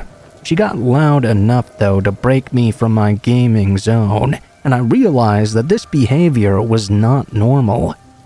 I got up from my computer, only to see her standing in the doorway facing out, her back to me. She was in full-on Halloween cat mode, hair sticking straight out of her back. She was completely arched and looked tense like I'd never seen her. The way she was just going crazy. I looked out into the living room, where she was facing. Nothing seemed to be amiss. I couldn't see anything obviously there. I looked down at her to say something to the effect of, "What's the matter?" She made this insane sound, like a combination of a hiss and a growl, and spitting. She started to take a few steps backward. That's when what appeared to be a little person ran out of the kitchen on 2 legs, wearing a tattered piece of cloth or a bag over them. That was a real-life jump scare. The cat jumped backward about 3 feet into the air. I jumped too. I glanced down at her as she did this, but quickly looked back up. I heard her land with a crash behind me. I was fixated on this person moving though. It was like time was slowed down. I was watching these things happen, but everything was moving so fast. They ran out the back door and through the blinds with a crash at speeds that almost didn't seem natural. The blinds were swinging heavily. My heart was pounding. I stood there dumbfounded. What the hell just happened? I was just staring at the back patio door, at those swinging blinds. I was not moving my eyes at all. I started to notice that something was wrong though. The blinds were all softly swinging except the 2 closest to the opening. I saw they were making an inverted V. I followed that down, and between them I could see this person's head poking through the blinds and staring at me. At this point, a singular loud thought filled my mind. What the fuck is this? At the conclusion of that, every one of the hanging blinds suddenly shot upward and outward. I jumped again, and my heart tried to blast out of my chest almost. They were just swinging all over the place. I took a glance at where the person had been, and they were already gone. I beelined for the kitchen. The refrigerator door was open. I opened a drawer and grabbed the biggest knife I saw. I was shaking with adrenaline, like I'd never experienced before. I rushed to the sliding door and tried to slam it shut. It wouldn't close though. I opened it a bit and slammed it back, but it still wouldn't close. What the hell? I was completely being stupid though. It was the cat box cord blocking the door. I crouched down, brandishing this knife like a complete idiot, looking out the glass door and waiting for this person to just launch at my face or something. As I was shaking, I reached across myself with my left hand to the power plug on the wall to move it out of the way. I stared out, waiting to stab anyone that approached. I fumbled to get it unplugged. It felt like my hands couldn't do anything right. I unplugged it and opened the door real quick to throw the cord outside. I threw it like a spaz though, and it hit the wall at the side of the door and fell down still inside. Oh, fuck me, I guess. I picked it up and did it again. It landed outside this time. I heard a scratching sound, and my eyes darted up to see 2 tiny hands holding onto the fence. The person climbed down feet first, hanging on. It would have been slightly comical if it didn't look so terrifying. I heard them land in the bushes outside. I could hear fast footsteps as they ran off. I slammed the door shut and locked it. I swear this is completely true. I've heard everyone explain it away as me mistaking a raccoon or having a hallucination from being tired or whatever. It was not any of those things, though. I don't blame you if you don't believe me, though. It sounds ridiculous, and maybe you shouldn't believe me.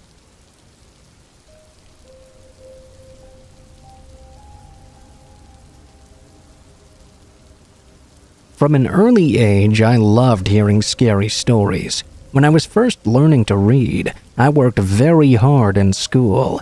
My teachers all thought I was trying to be a good student, but the truth is I just wanted to be able to read even more scary stories on my own. My mom recognized this passion of mine and would often share her own creepy tales if a storm took the power out. She would light a few candles and tell me about the frightening, weird, and sometimes baffling experiences she had growing up. Many of the stories were about her old home, which she suspected was haunted. As much as I loved these tales, though, sometimes the ones that were completely free of any paranormal elements scared me the most. My mom had grown up in quite a dangerous neighborhood. Many of her stories were simply about the truly frightening people she'd encountered during her childhood. A story about a ghost is scary to a child. A story about a living person who wants to harm you for absolutely no reason is scary to anyone. It communicated a truth about the world that I could never completely forget once I had learned it. The world can be a dangerous place, and the people in it aren't always good. A normal evening can become a descent into fear at any moment, and sometimes the only thing standing between you and true horror is a locked kitchen door. This story in particular has always managed to rob me of my sleep. My mom was home with her sisters one night. There were 6 of them in total, along with a brother who was out of the house at the time. My grandmother wouldn't be home from work for several hours, and my grandfather had already passed away at this point. Although some of the older sisters were teenagers, they were all young enough to feel vulnerable and alone that evening. There had been a fire in the house a few weeks earlier, and it damaged a large portion of one of the walls, making it very easy for an intruder to get in. Because they lived in a bad neighborhood, my mom and my aunts spent the evening together in the kitchen, with the door to the adjoining hallway locked. They didn't have much that anyone might want to steal, but they also knew that people break into homes for far other and far worse reasons. Besides the door to the hallway, there was no way to get out of the kitchen. The room was essentially landlocked. In other words, they were trapped in there. Unfortunately, because of the fire damage, the kitchen was the safest room in the home at that time, though. It wasn't exactly an ideal spot, but it was the best place to gather until someone older arrived home. My mom and her sisters were chatting and waiting for my grandmother to get back from work when they noticed something quite strange. The handle on the hallway door was turning as though someone were trying to get into the kitchen. They called out to ask if someone was there, but they got no response. The person just kept twisting the doorknob. This went on for several minutes. In a vain attempt to scare the intruder away, my mom and her sisters pretended they were having a big party. They made a lot of noise, hoping they might trip the person in the hallway into thinking there was a much bigger and older group of people in the kitchen with them. At first, it seemed like the trick might have worked. The handle did eventually stop moving, and for a brief moment, everyone thought the danger had passed. Sadly, though, this was not the case. The sound of someone trying to open the door may have stopped, but it was soon replaced with another mysterious sound. One at first that no one could figure out what it was. They only knew it was coming from the hallway. It took a few moments for them to realize that whoever was behind the door was now switching the hallway light on and off. Somehow that was even scarier than someone still attempting to get in. There was no reason for this person to switch the lights on and off like that, but they kept doing it. Clearly, they were now just taunting my mom and her sisters. The fact they never said a single word just made it that much more terrifying. My aunt called the police, but the police were notoriously slow in that neighborhood. There was simply too much crime for them to respond to quickly. After calling the police, she also called a neighbor and asked them to come over to the house. Understandably, the neighbor was just as frightened by the thought of this intruder as they were. He went over to the front door and shouted for them to come out. It was a small house, but he didn't want to go inside himself. He thought maybe he could scare the intruder off by making it clear that an adult had now arrived and was waiting outside for everyone. He was wrong, though. All throughout this experience, the noises never stopped. My mom and aunts had finally had enough, though. They needed to escape that room somehow. Every sister grabbed a knife, and they all lined up at the hallway door, from oldest to youngest. It was one of the few times my mom was happy to be the youngest of 7 children. After a moment, they opened the door to the hallway and charged into it, knives at the ready. They hoped this might scare the intruder away, but their main goal was simply to get out of the house. When they entered the hallway, the light was off already. The sun had fallen by that point, so the entire hallway was completely dark. That was probably for the best, though. No one truly wanted to see the person who had been taunting them all evening. More importantly, they didn't want that person to get a good look at them. My Aunt Nora, the oldest of the sisters, did see something, the outline of a dark figure, running down the hall and up the stairs. She didn't take any time to stop and confront the figure, though. Instead, she pushed all the others to run out of the house. They spent the rest of that evening out front, waiting for the police and my grandmother. Eventually, the police did arrive. They searched the home, but whoever broke in was gone already, obviously. Everyone agreed that the person must have entered and exited the home through the fire-damaged section. They never caught the intruder. It could have been a random lunatic, or it could have been someone they saw every day. Maybe the person was just passing through the area, or maybe they had been stalking my mom and her sisters, watching them for weeks. Not knowing who had broken in that night was frightening, and yet not knowing why this person decided to spend an entire evening tormenting 6 young girls with something as simple as a noise was even worse.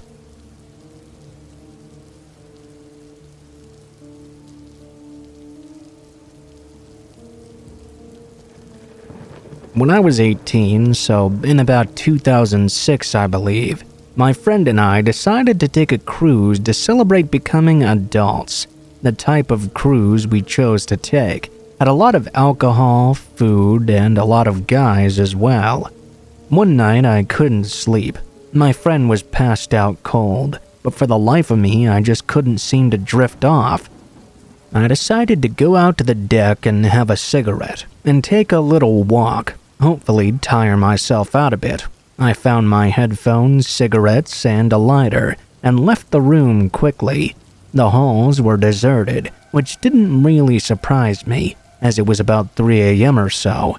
I put on my headphones and blasted my favorite band at the time, Mariana's Trench. I walked out of the hall to the upper deck, when suddenly I felt an eerie feeling.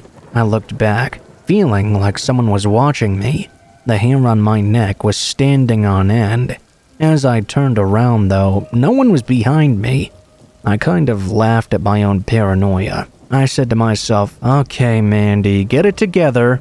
I walked up to the deck only to find it was also deserted. Not a big surprise. I found a spot on a bench closer in the front of the ship and sat down to light a cigarette. I stared out at the ocean as I smoked my little cancer stick for a few minutes. I was focusing on the reflection of the moon on the water when suddenly I felt someone sit down beside me. I looked over instinctively, only to find a guy about 40 or so had plopped down right next to me. I didn't exactly feel like talking to a stranger, so I simply looked back at the water. The guy beside me suddenly yanked out my earbud, though. I looked at him annoyed and said, "What the hell are you doing?" "You're so pretty," he told me. Thank you," I replied awkwardly. "Are you here alone?" he asked. He moved closer as he did so. I told him no, feeling quite anxious. "You with your boyfriend then?" he asked. I looked at him and my gut told me to lie in this moment. I said that he was sleeping, and he gave me a creepy sighing grin. "Pretty girls like you. If you were my girlfriend, I'd be making these waves rock," he joked with a laugh. I looked at him horrified. "My name's Mohammed," he told me, inching even closer. I didn't respond and instead put my earbuds back in, hoping he would get the hint. Then I continued to smoke my cigarette. A few seconds later, he yanked my earbud out again. This both scared me and pissed me off, and it kinda hurt a little. I stood up quickly. "Do you like wine?" he asked. "I have wine in my room. You should join me for a glass." At this point, I was freaked out. "No, I don't want to drink any wine, and I don't know you, so leave me alone," I told him very sternly and angrily. He laughed at this. "You need someone to clear up all that stress for you." I started to walk away and head back to my room. I had only gotten about 3 steps away when he grabbed my left wrist and stopped me before I could say anything. He grabbed me and held me in a huge hug. "You smell so good," he said. I pulled away violently. I was able to get far enough away from him that I could run quickly inside. A security guard must have heard me scream, because as I reached for the door to get back in, he opened the door for me and let me inside. I was crying from fear. He asked me if I was okay, and I managed to choke out what just happened. He told me to stay inside as he rushed outside to deal with the guy. A few minutes later, he came back in and told me there was no man on the deck. Maybe he had gone back to his room. He advised me to fill a report and give a detailed description of my attacker. He then escorted me back to my room. The next morning, I told my friend about what happened, and she made me agree not to go out on deck alone anymore. She didn't have to tell me twice. The rest of the cruise I was on edge, but I didn't see the man again. The weird thing is that there were no names listed on the ship matching his, and no man matching his description was ever found either. According to the security guard who took my initial report, a few coworkers even tried to find the man, as they didn't want him harassing any other woman. This scares me. How it happened, how distinct he smelled, and how greasy he seemed. It was all just so ominous.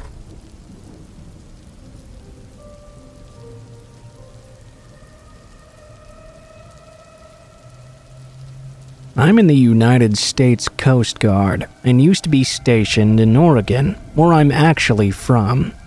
There's trials and tribulations that your average human being would break down at the thought of there. We once rescued the broken body of a 3-year-old little girl whose own mother had thrown her off a bridge because of her schizophrenia.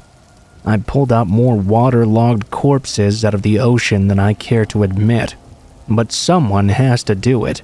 The city where I was stationed in is steeped in local legend, from ghostly figures standing on the massive bridge peering over the side, like they're debating on whether or not their ethereal body should take the plunge, and hitchhiking specters. There's a bunch of pretty standard town lore. However, I had my own brush with the final calls for help from someone beyond the grave. Back in 2013, when I first joined the Coast Guard, we got a mayday call from a sailing vessel that was making its way from San Diego to Seattle. This was in November, and the coast was a breeding ground for bad weather. Awful life choices too, especially for sailboats, which were notorious along the west coast. Like any good guardsmen, we loaded up our lifeboats and headed towards the now capsized vessel, a mere 10 nautical miles away from our bay. When we got there, unfortunately, there was nothing left, except for debris and a couple of coolers, a life ring and some rigging as well. That was the only thing left of the side of the boat. Because of the incoming hurricane, we had to turn around and head home. We'd send out helicopters and boats as soon as the storm passed. However, we knew the chances of survival for the people on board had dropped to nil. especially because the waters were no more than 48 degrees Fahrenheit. With heavy hearts, we turned around and headed back for the land. There's always that what-if question in your head that makes you wonder if you could have done anything more. At the end of the day, though, you never know. You can't go back in time to try. Later that evening, I'm sitting in our communication center, monitoring the Marine Band radios and talking with my boss and best friend. All of a sudden, a frantic voice comes over the radio, and to this day, even typing it out or thinking about it gives me the chills. "Help! Mayday! I don't know where I am!" The voice was so quiet, and it sounded like it was coming from the bottom of a well. It didn't help that the storm was probably interfering with the radio. I picked back up, asking the vessel what their position and nature of distress was. There was never any response. My boss came into the room and replayed the message now on our electronic charts. We could pull up the caller's position, and that's what he did. I watched his eyes grow wide with horror as he pointed at the chart. It was at the sailboat's last known position, before it had gone down to its rest on the bottom of the ocean floor. I can say with certainty that this must have been the man's final cry for mercy before the great Pacific swallowed him whole for the last time. We searched for the man for 72 hours. Lifeboats, helicopters, local police and fire departments, but we never found any sign of him. I've been in the service for 5 years, and that's still the scariest thing I ever had to deal with in my life.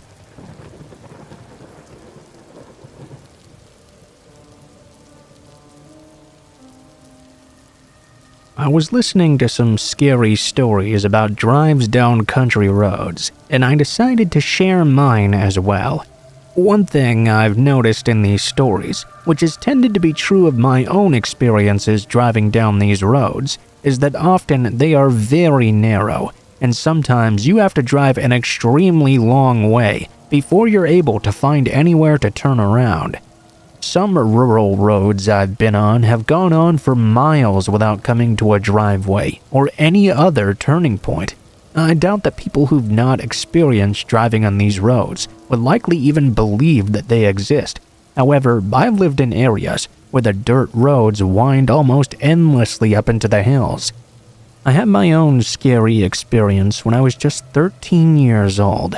Yeah, I know what you're thinking right now. Why would a 13-year-old be driving a car in the first place? But where I grew up, that wasn't unusual. This was in the early 1970s. I'll tell you that my mom learned to drive when she was just 11. You weren't exactly going to come across police in waiting on these types of roads. So why did the driver's license even really matter, especially when there weren't going to be other people around on the road usually anyway? The police and everyone basically knew around here, but they weren't too likely to give you a ticket. Everyone was driving before they were old enough. When you turned off the main road onto the dirt road that led to my house, there was a really small convenience store there. My dad often sent me off to get some beer for him. Yeah, the store owner was also my aunt, and she knew I was getting it for my dad, so she always gave me the beer. I picked up the beer pretty quickly. I think my dad was probably pretty drunk as it was, though. I thought I'd take the car and go driving a little while myself. So I drove out onto the main road for a while. Then I turned off onto a country road I'd never been on before. It was pretty fun for me to do this. Find new places and explore areas I'd never been to. I thought the country road I lived on was small, but this one was barely large enough to fit the car on the road. The woods were really thick all around, and the further I went down this road, the more and more the road seemed to narrow. It seemed like the trees were almost converging onto the road, and more than once near the ending, a branch from a tree scraped against the window of my car as I drove along.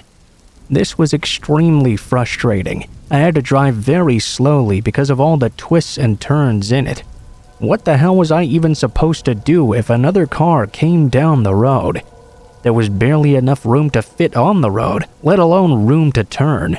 I had this horrible thought as well, that perhaps this road didn't lead anywhere at all. What would I do if it dead-ended? What if it used to lead to somewhere, but the forest had long since overgrown it? Worst of all, what if it led to somewhere that someone didn't want me to be? My dad had always told me that deep out in these hills, there were people you never wanted to meet up with. I didn't come across any other cars, but I did eventually come to a driveway. The problem, however, was that this driveway was gated off. I didn't see a house anywhere around either. I guess this could have just been a side road that led off to somewhere out on the hill, but it was either continue driving down the road I was already on, or find some way to use this driveway/side road to turn around. I nervously got out of the car. The gate was not locked, but it did have a bolt in it. I undid the bolt and opened the gate up.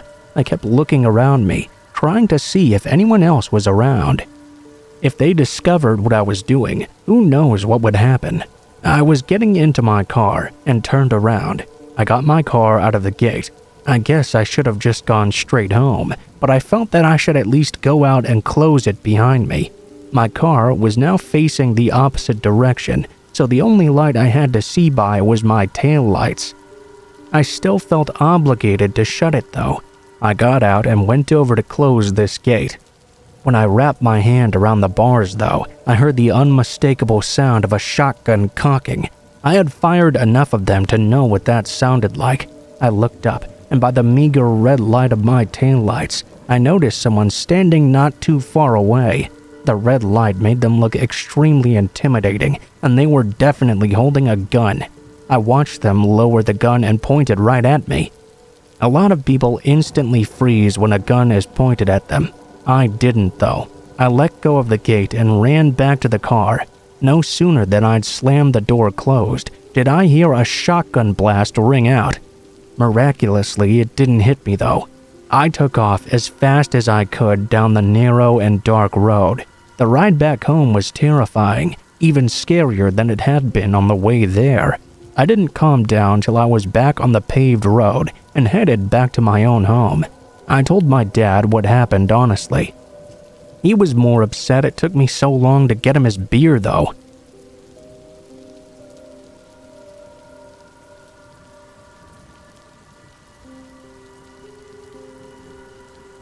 So this happened last year when I was house sitting for my neighbor. He was in the hospital for a few days, recovering from a surgery. I had been asked to stay in the house and keep an eye on his cats for him. The house was pretty small, but it was on a nice wide open property right by the woods. There was this tiny swinging cat flap on the kitchen door, where the cats would come and go as they pleased throughout the day. The flap led into a screened-in back porch, and the house only had one bedroom. I chose to sleep on the couch in the living room. After cleaning up, feeding the cats, and watching some TV, I turned off all the lights and laid back down on the couch. I had my phone out now, and I was casually scrolling down through Facebook. That was when I heard the flap swinging back and forth. From where I was in the living room, I couldn't see the door. The counter was in the way. I glanced over to see one of the cats scamper over and leap up onto my leg. I gave it a welcoming pat on the head and continued scrolling. After another minute though, I heard the cat door make a noise again. A soft squeak this time. I didn't even glance over, figuring it was a second cat following the first back into the house. After a few moments passed by though, I heard the squeaking sound again, and after another moment, it squeaked a third time. I looked up from my phone, wondering why this second cat was jumping in and out like that. I was wondering if I would have to scoop it up and put it in the bedroom myself. The door continued to squeak for another couple of minutes as the second cat continued to jump in and out. I finally decided I'd had enough of this noise. I put my phone down and sat up on the couch. I began to stretch a bit, and as I did, I happened to glance behind the couch. My blood froze. The second cat was right there, curled up in its bed in the corner. The first cat was still nestled between my legs. My confusion turned to fear instantly. Was there another animal on the back porch? Another cat, maybe? I slowly stood up and quietly made my way over to the back door, tiptoeing across the carpet in my socks. The door continued making its squeaking noises over and over again. I peered carefully around the counter and felt the sensation of my heart leaping up into my throat. At the same moment, my stomach dropped. By the faint rays of the nightlight in the hallway, I could see an arm reaching through the cat door, straining to get at the knob. The fingertips were brushing at the lock. For a few short seconds, all I could do was stare in terror, frozen by the surreal, silent reality of what I was seeing in front of me. It almost didn't feel real. The severity of this situation hit me all at once, and I realized that if this intruder got in, I was not going to stand a chance.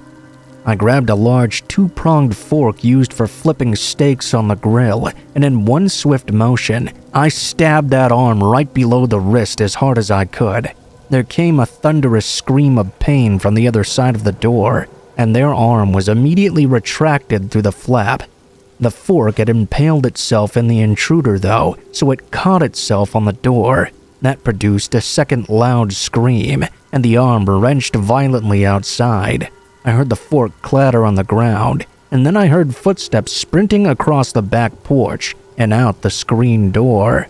I immediately turned on the outside lights and caught a glimpse of a figure running towards the woods.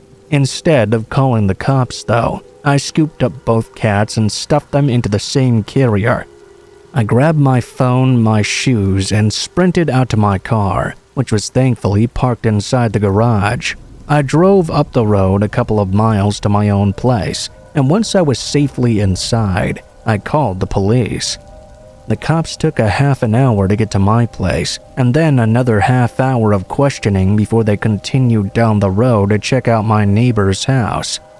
They told me there was no sign the screen door had been broken into, and aside from the blood stains, there was no sign of the intruder either. They put out an alert to local hospitals for a man with a stab wound on his right arm. The following morning, the police brought a dog out to follow the scent as well, but whoever the lucky bastard was, he was never caught. I kept the cat safe at my place until my neighbor was out of the hospital. It still shakes me to my soul, the idea that that stranger chose that house in the middle of nowhere, trying to get inside. If I hadn't decided to get off the couch when I did, this may have ended very differently.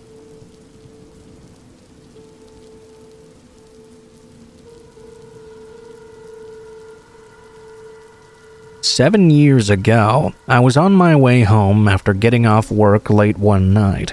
I was sitting at a red light at an intersection, trying to keep my eyes open. I was extremely tired, but I was also right around the corner from my house.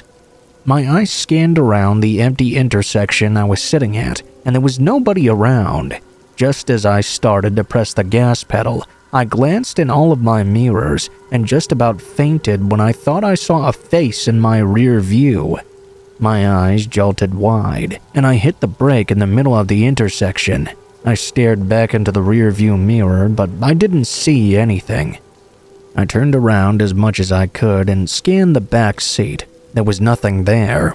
I made it home a couple of minutes later and quickly went inside. I walked first to my bedroom. I put my cell phone on my bed and took off my work boots and stored them away in my closet.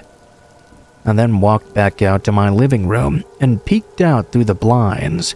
I saw a man sitting there in my back seat.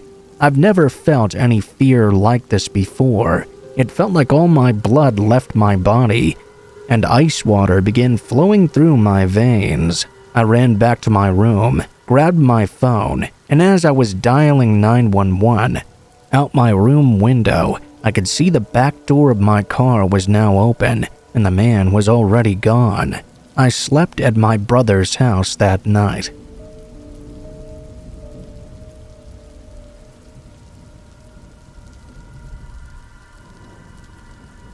I've had 2 encounters in my life I think you will all appreciate. After thinking it over, I decided to share the one that terrified me the most, though, to the point of sheer paranoia.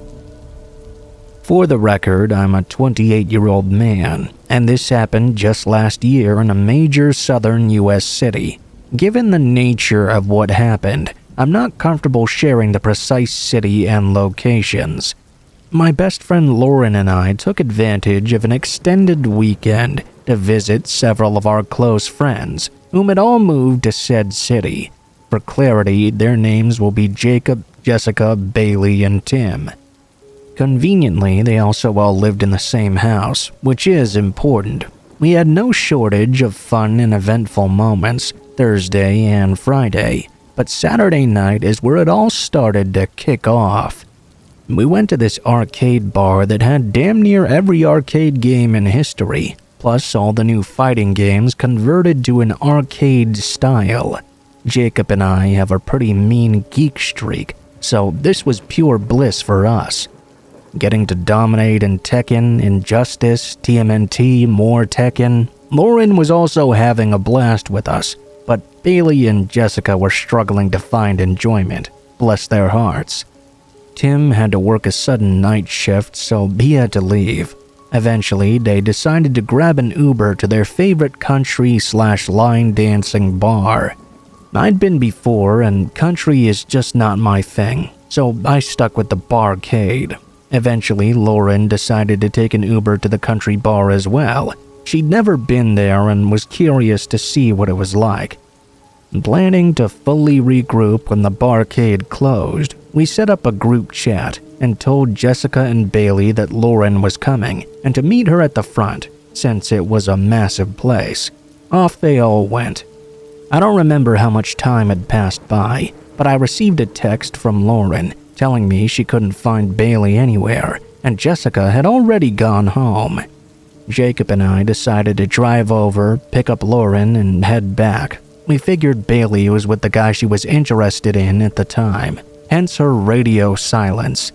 After the 20-minute drive to the bar, I called Lauren, told her we were out front, only for her to respond with, "It's okay, I'm gonna stay a while longer." "Are you sure you want to stay?" I asked. She said yes, plainly.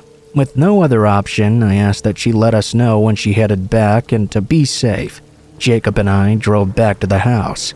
Before I go any further, I need to describe the layout of this home. It's a traditional 2-bedroom house, with the office room having been converted for an extra bedroom. This house also had no curtains or blinds on any windows, and there were 2 massive ones in the living room, looking out into the main road. In the backyard, there was a garage that had its own mini-home attached to it. This is where Jacob lives, and I was sleeping there for the weekend. Once we got back, we had 1 or 2 more drinks. When at around 2:30 a.m., I got a text from Lauren saying she was on her way back. With that, I went over to the futon and passed out. I was jolted awake to the sound of the door being burst open and someone shouting at us. It was Bailey. She was screaming, frantically demanding to know where Lauren was. My watch now read 4:30, and I felt an uneasy feeling in my stomach. It took Jacob and I 15 minutes to get home, so where the hell was she then? She hadn't answered or returned any of Bailey's calls since the last text. Jacob was so drunk he couldn't stay awake, so it was on Bailey and I to try and find her. I called Lauren, and luckily she picked up. Having known her for 10 years, I could tell she was both highly intoxicated and scared. This in turn scared me even more. Obviously, I asked where the hell she was and if she was okay. She aggravatingly responded that she was fine, and in an Uber headed to the house about 15 minutes away. I couldn't get any more information from her. She said she needed to hang up so she could use her GPS to get home. Why would she need to use GPS if she had an Uber? 15 minutes on the dot and no sign of Lauren arriving. I was ready to turn the whole damn town upside down, but called one more time. She picked up sounding just as agitated, but this time I heard more than one voice on the other end, before they all hushed at the same time. As I started asking her all the details of the Uber car driver and passengers, she told me it was a red Toyota sedan and she was 3 minutes away, hanging up once again abruptly. Not taking any chances, I quickly put on a shirt and some pants and grabbed some knives, ready for a potential mess with whoever these guys might be. I waited on the front porch, barely ready to call 911 in the event things went south. Roughly 3 minutes later, a vehicle slowed towards our driveway, a white pickup truck. The passenger door opened and out jumped Lauren, exiting with some haste and not even bothering to close the door or look back. She didn't say a word to the driver. I could clearly see 3 other men in the truck, but I couldn't get any specifics before one of them quickly shut the door. As we both rushed to Lauren's side to help her in, she was dead silent and stumbling into the house. After what she told us, I had plenty of reason to believe these guys were traffickers. 1, she was all alone and lost in the bar when a guy came up to her and asked her to dance. When she agreed, another guy came and grabbed her phone and wallet with the excuse it would make dancing easier. How easy it would be to check her ID and see she was not from this area and appeared to be on her own, plus they could use that as means to keep her from leaving. They took her to a separate room where a bunch of guys had her drink a shitload of booze. She was too intoxicated to drive, and she wouldn't look drugged, making it easy to slip her past security under the guise of being too drunk to drive. They said they knew the address to which she wanted to go, but knew a shortcut. Lauren's too smart to fall for that, which is why she pulled up her GPS. Once I called, they must have realized people were waiting for her. After she told us all of this in the living room, we noticed the truck had not left, only turned its headlights off. Once I turned the lights off, they finally did leave. No couch for tonight. She was definitely sharing a bed with someone that night. We made sure every single door and window was locked. I went back to the garage house, only to learn the front door did not properly lock. Well, what a great thing to happen tonight. The only brilliant idea I had was to place a bunch of beer cans from the weekend against the door, so we'd hear them clatter if it opened. By this point, it was about 5 in the morning. Still no sun and knife under my pillow. Back to sleep I went. I was pretty confident the ordeal had now passed, but I was disturbed at the thought these were likely some dangerous people, and now they knew where all my friends lived. Not even an hour later, I woke again to a sound by the door. Sure enough, it was the sound of beer cans clattering on the tile floor, followed by the door quickly but quietly being shut again. Knife in hand and ready to piss a river, I was confronted with 2 immediate choices. 1, check the window if anyone outside was fleeing, or 2, check the interior for any intruders. I chose the latter, simply forgetting to call my friends or 911. I was too scared and tired. I kept checking every room and corner, underneath Jacob's bed and the garage. If the situation weren't already terrifying, that garage at night would be a phenomenal prop for a horror movie. After concluding that Jacob and I were the only ones inside, I checked the beer cans on the floor. It was not my imagination or a dream. Someone had just tried to get in. I looked out the window for the first time and found nothing out of the ordinary. I had given whoever had came snooping plenty of time to run or hide though. Thinking only for the safety of my friends inside the main house, I made another stupid decision. I stepped outside and checked the perimeter all by myself. It was still incredibly dark out. The only light available was by a dim backyard light they keep perpetually on, and my flashlight. There were no cars at this time of night. No dogs barking. I can't even remember hearing any birds or insects. The silence was unholy. I was listening for footsteps or breathing, expecting to see someone at every turn of my flashlight. Nobody was in the backyard, so I checked the windows and doors for any signs of disturbance that I could tell. I could see directly into the office bedroom, which made me feel sick at the thought of someone with ill intentions peering in to see who was sleeping there.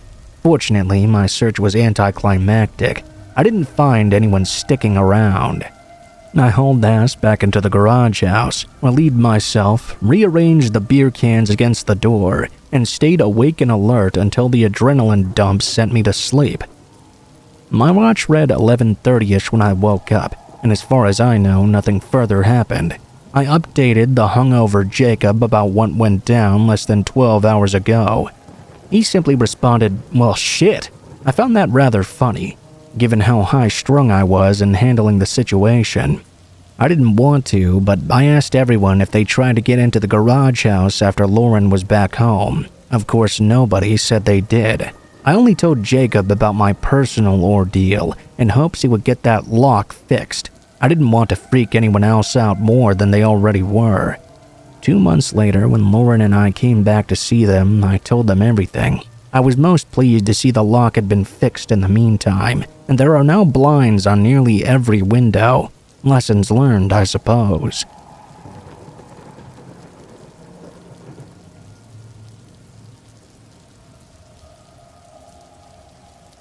My childhood home was in a small town in Indiana. It was a beautiful blue Dutch colonial home in a neighborhood lined with huge old pine trees.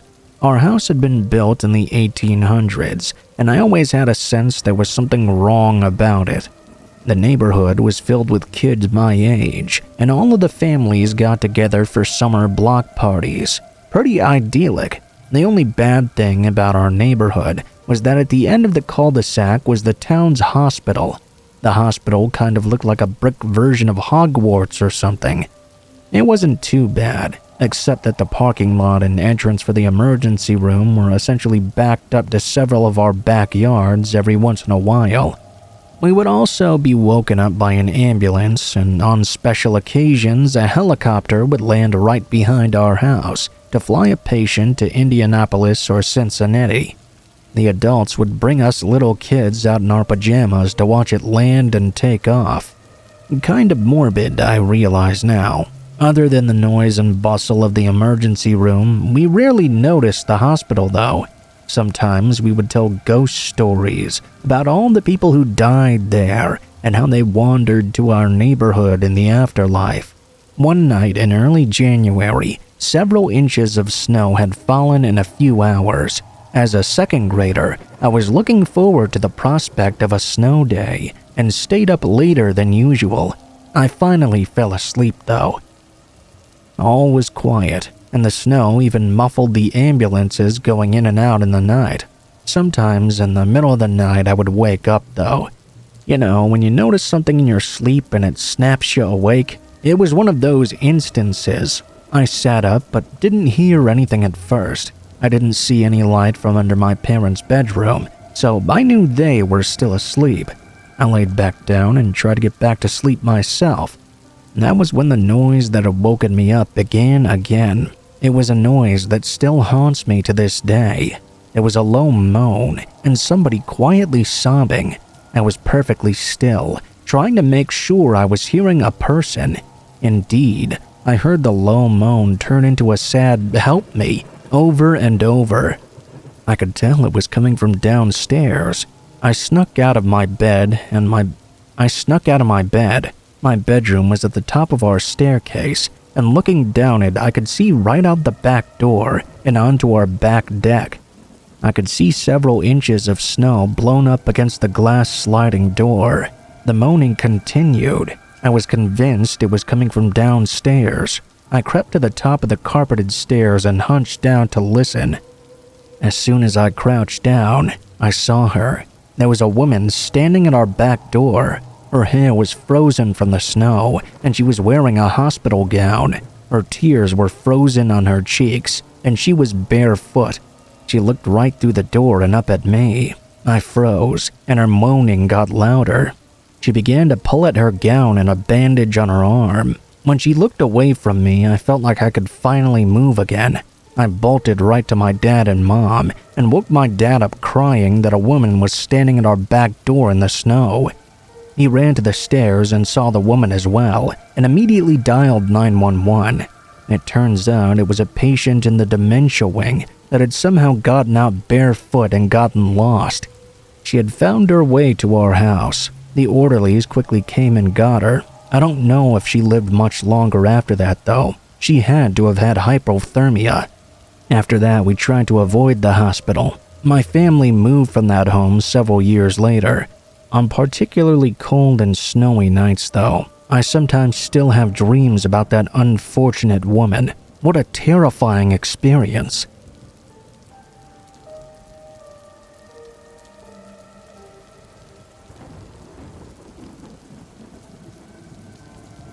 So, back in the early 90s, there used to be this tiny drive-in movie theater in eastern Missouri, along that narrow stretch of borderline with Kentucky. I used to go there often with my 2 older brothers and younger sister during the weekends. We had this flatbed trailer that we would hitch up to our dad's truck. We would set up our folding chairs and grab a cooler of beer and watch the movie from our mobile platform.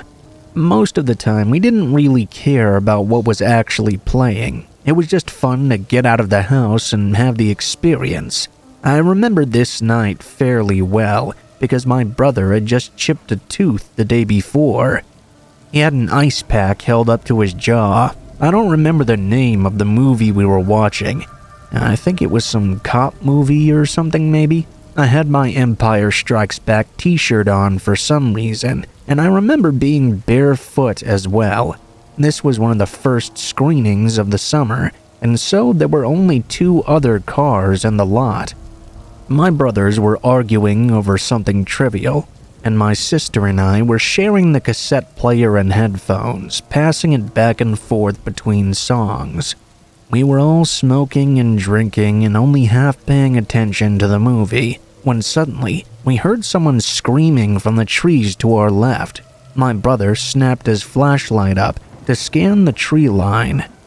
After a few seconds, an Asian girl, maybe 18 to 20 years old, came limping and stumbling out of the shadows. She was completely naked, except for a plastic bag around her waist. There was also a long nylon cord tied around one of her ankles. All 4 of us immediately jumped off the flatbed and made our way over to her. She was crying and gasping for air. She collapsed to her knees by the light of my brother's flashlight, and we could see that she was bleeding from a deep gouge behind her right earlobe. She had several bruises along her arms and face, too.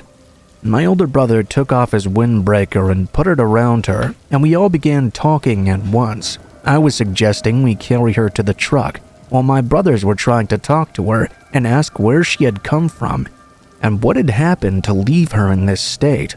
My sister handed her a bottle of water and was trying to talk above everyone else, proclaiming that someone needed to go find a phone and call the cops right now. I noticed another one of the drive-in customers get out of his car to take a look at what was happening. The owner of the lot was also making his way over to us. The Asian girl continued to hyperventilate and sob, and kept glancing back behind her into the woods. As far as I remember, she hadn't said a single thing until that moment. Suddenly, she called out to run, and tried to leap to her feet, but staggered and collapsed into my brother's arms. I glanced up and pointed towards the trees, snapping at all my siblings to shut up. I noticed 3 figures, all apparently wearing burlap sacks over their heads, carefully stepping out of the tree line. Until that moment, none of us had made note of exactly how long the cord was that the girl was dragging behind her. One of the men in the sacks took a few careful steps forward until he was about 10 yards away. He placed his foot down on the end of the cord line. The frantic girl started screaming. My sister and I were cursing at these masked men. One of my brothers picked up a rock and told them to back off. None of the men moved. I remember scanning all of them for any signs of a weapon, but they didn't appear to have any. They were still mostly in the shadows, though. The only way I could really see them was from the glare of the movie screen and the wandering beam of my brother's flashlight. As I type this out, I understand how ludicrous this must sound. Even thinking back on it, I have to constantly remind myself it wasn't just a dream or something I saw in a horror movie or something. I was on the front lines of a terrifying standoff that nearly resulted in bloodshed. The owner of the drive finally caught up with us, and immediately raised his shotgun directly at the face of the closest masked man. He told him to get the fuck out of his property. I heard the sounds of tires rolling across gravel and glanced back toward the entrance to see two pickup trucks pull up, their headlights pointing right at our group. For a split second, I thought they were coming to help us, but then I noticed the deer skulls mounted on their hoods. The trucks just sat there idling, as silent as the three masked men in front of us. The owner didn't turn around and didn't even flinch. He called out again that if they didn't get off his property right now, no matter what those guys in the trucks tried to do, he was going to gun down all three of them at least. My brother, not holding the rock, had been frantically working his bare fingers at the knot of the cord around the girl's ankles, but to no avail. A lingering silence followed. It was right then when a thought crossed my mind that we might all die right here. After a few moments, though, the man removed his foot from the cord and took several steps back towards the woods. His friends followed suit without turning their backs on us, and they disappeared into the shadows. The two pickup trucks also spun out loudly on the gravel and took off down the road. The police arrived shortly after with an ambulance for the girl. A few officers combed the woods, but they didn't find anything the masked men had left behind. It turned out the girl did not speak much English. She claimed her name was Hildegard, but that always felt made up to me for some reason. A week or so, a man's body was found in those very same woods by hunters. He had been beaten to death and had other various despicable things done to him. I think it was those burlap sack men who had done this to him. We never saw or heard from the Asian girl again, though we did inquire at the police station and hospital about her several times. I know a different TV news van showed up at the drive-in, but the owner refused to give an interview and chased them off his property. Regardless of the event being reported and televised, though, the word got around eventually, and the drive-in officially closed in 1992. The four of us were there at the last screening before it closed for good. The entire last week, the drive-in was playing Batman Returns. We saw it 3 times. My eyes weren't really on the screen, though. More often than not, I was glancing over to the spot where the girl had emerged from the woods. I was always nervous a masked figure might be standing there, staring back at me.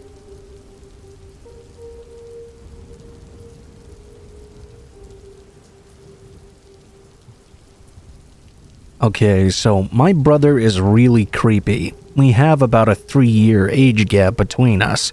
When we were younger, he used to love to scare the shit out of me. My parents used to just think it was kids being kids, but as we got older, it got worse and worse. He used to walk out of the kitchen holding a knife and just stare at me with it in his hand. My parents would never believe me when I would say something, though. As we continued to grow older, he became more violent as well. He used to try to physically fight me. It wouldn't just be play fighting, though. There were actual kicks and punches involved. Since I was a lot smaller, I would come out with real injuries and bruises as well. Eventually, he grew more touchy. He would brush up against me and just touch my lower back. At first, I thought it was just an accident, but he kept going lower. Eventually, I caught on it was not so accidental. I told him to stop every time, but he never would. Eventually, I had to start yelling at him to stop so other people could hear. He did for a while, but still here and there he would attempt to do it. Recently, as in 2 months ago, I turned 18 when I discovered a hidden camera in my bathroom. I instantly knew it was his. I took it out of its hiding place and removed the SD card. I put the SD card in a lockbox and hid the camera in my room as well. 2 days later, I discovered the camera had disappeared from my room. Luckily, I still had the SD card locked up tight. About a month after, I discovered a new clock in the bathroom. I thought my mom had bought it at first. Still though, I checked the bathroom for more cameras and I didn't see any on the clock. Out of precaution though, I always had it covered or unplugged. Last week, I found the old camera replaced with a new one. I asked my mom today if she was the one who had bought the clock for the bathroom. She said she thought I had bought it. Right away, I went and checked for a camera after, and I discovered that one had been placed inside. That isn't the only weird thing. At night, he paces up and down our hallway, most nights actually. Only for a few minutes at a time though. Sometimes he'll knock on my door, or just stare at me when I'm not in my room. Right now, I'm in the process of sweeping my room for cameras. I still have no idea how he found that other one I hid away, which literally freaks me out. I have no idea what to do. I know I should probably tell my mom. He gives me serial killer vibes. I'm not sure if she'll believe the full extent of his actions though. I'm also saving to get my own apartment, so hopefully I can just move out and never have to interact with him again.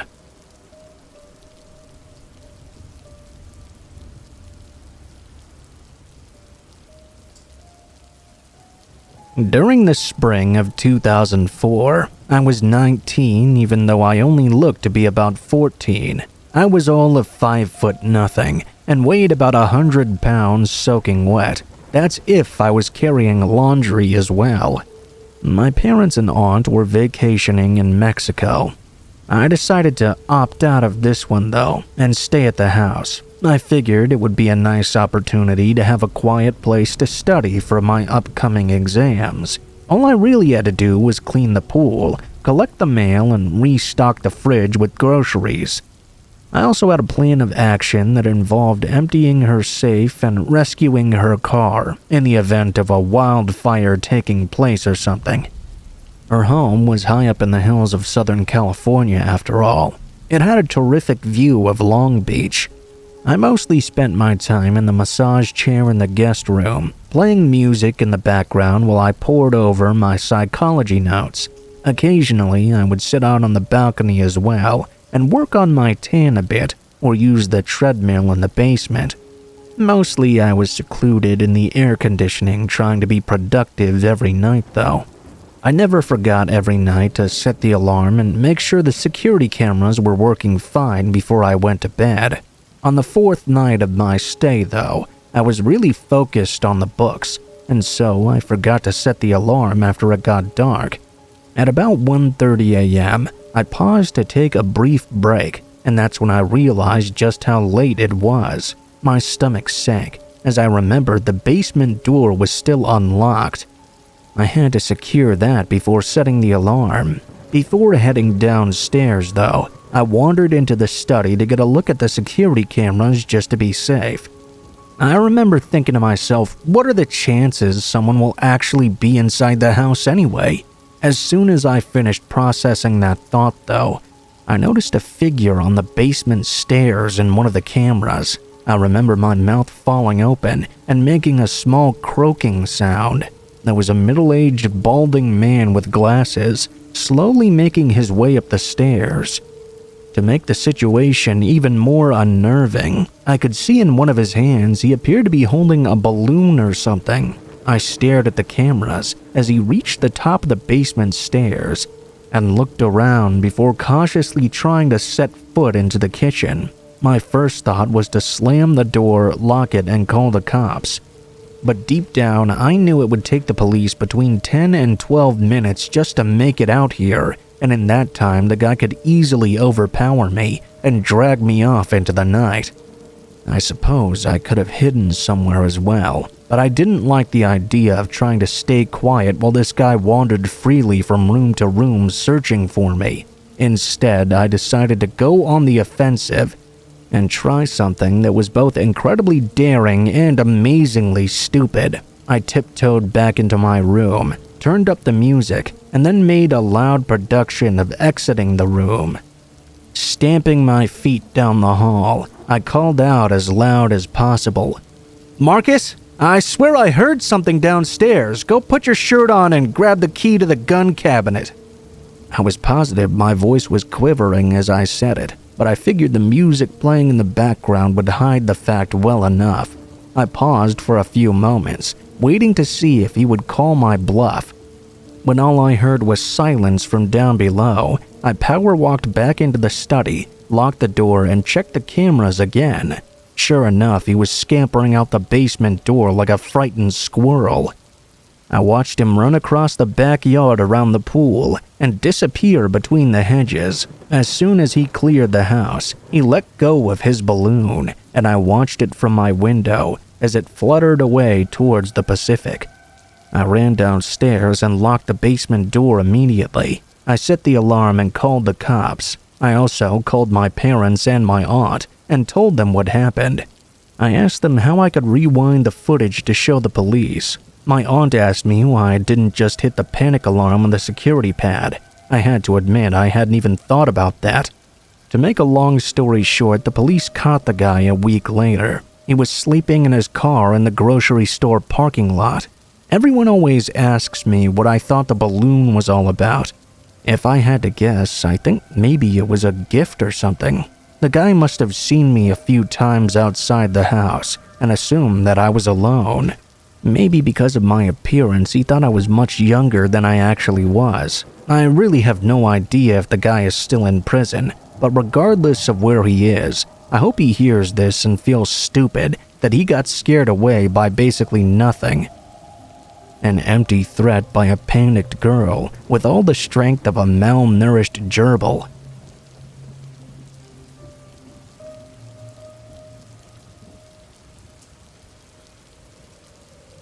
There's a happy ending to this story. I'm 6'8" and somewhat of a bodybuilder. I have a buzz cut and at least 30 tattoos over my body. Plot twist, I'm also a lesbian. What happened here was not really my problem, but I decided to stick my nose in because I'm not a heartless asshole. For some reference, people who know me always say the very first thing they thought when they met me was, "Damn, she looks fucking scary." My nickname is GG, short for Gentle Giant because I'm so big. This was happening to a girl when I was at the store. I was at the Target just trying to grab some mac and cheese and be on my way. As I walked down the aisle though, I saw a woman backed up against the shelf and cornered by a man. He was wearing this big gray coat, which was kind of weird because it was 90 degrees out. She shot me a look of surprise and alert, then looked back at the guy quickly.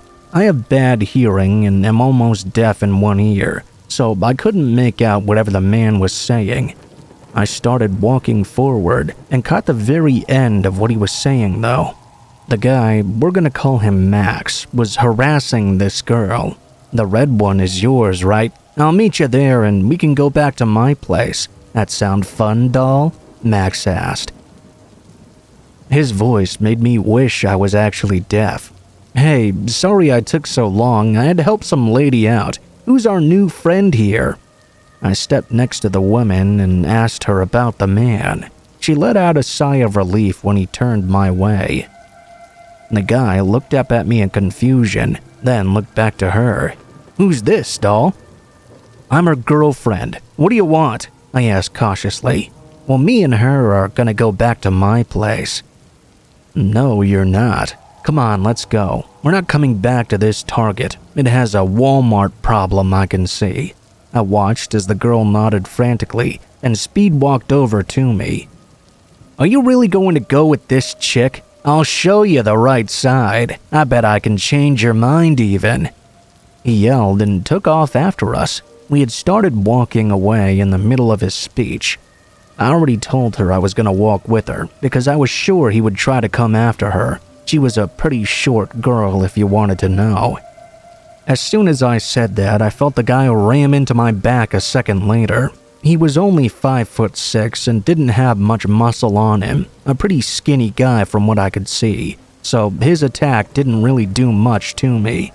He started yelling and screaming while following us and trying to hit me in the back. We made it to a worker who called the police, and they took him away in handcuffs.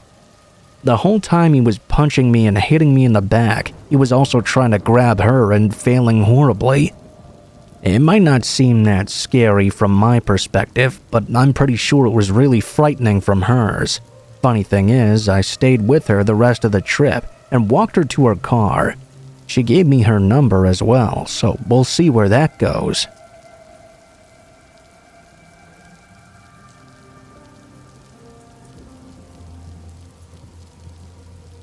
So my stupid brand new water heater broke down from all the calcium and things in the water. We rented a hotel room so we could all take a shower still. My husband and teenage daughters went first.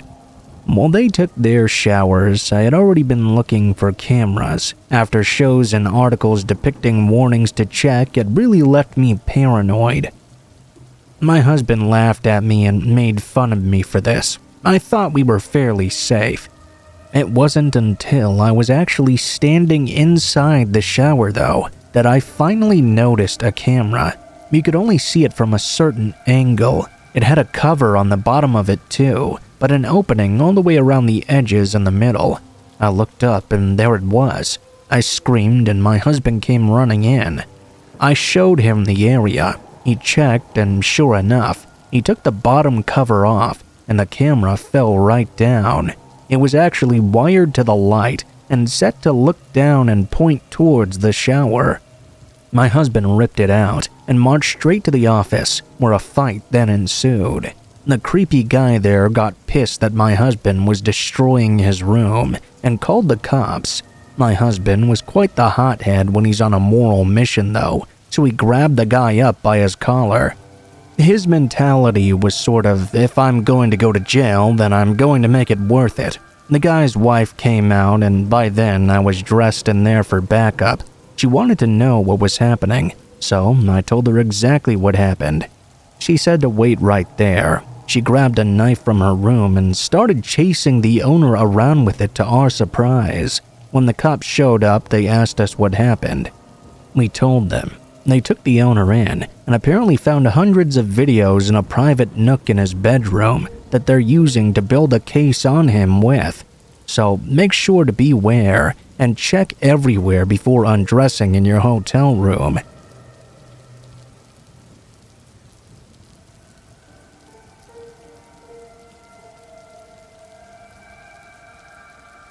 I love going to the library in my town for a lot of reasons. Free Wi-Fi, the rows of books, the peace and quiet I get away from home. All pretty great things if you ask me.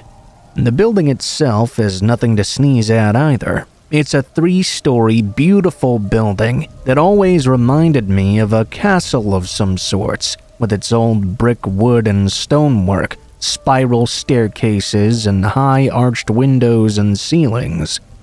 I could spend hours in there just getting lost in all those pages on the shelves, even with the musty smell of old paper. However, I learned that not all in the library was peaceful all the time. As hard as it may be to believe, sometimes the places you think nothing bad could ever happen come under threat, and you might not even notice it. This particular Saturday started off as any other. Breakfast, a lazy pajama morning, and an afternoon at the library. I decided to go down to the fiction section on the 3rd floor before I browsed the internet for an hour. The scuffed wood floor creaked under my weight as I walked around all those shelves. Even though I'd memorized where a lot of my favorite books were and could pick them out on autopilot, I still liked to browse around and see if there were any cool things that caught my attention. I became so immersed in the shelves around me that I failed to notice someone coming from the opposite way until I literally ran right into them. We collided hard enough that my glasses almost dropped off my face. The person I'd bumped into also dropped what they'd been carrying. Now, you'd expect a sort of meet cute or something, right? You collide with someone and become fast friends, or even instantly flirty with your soulmate like in the movies or something. Well, that's not quite how it works in real life. Although I did look up to lock eyes with a cute girl, I could see she had a look of complete panic spread across her face. I thought maybe she'd just not been paying attention like me, so I apologized and reached down to pick up what she'd just dropped.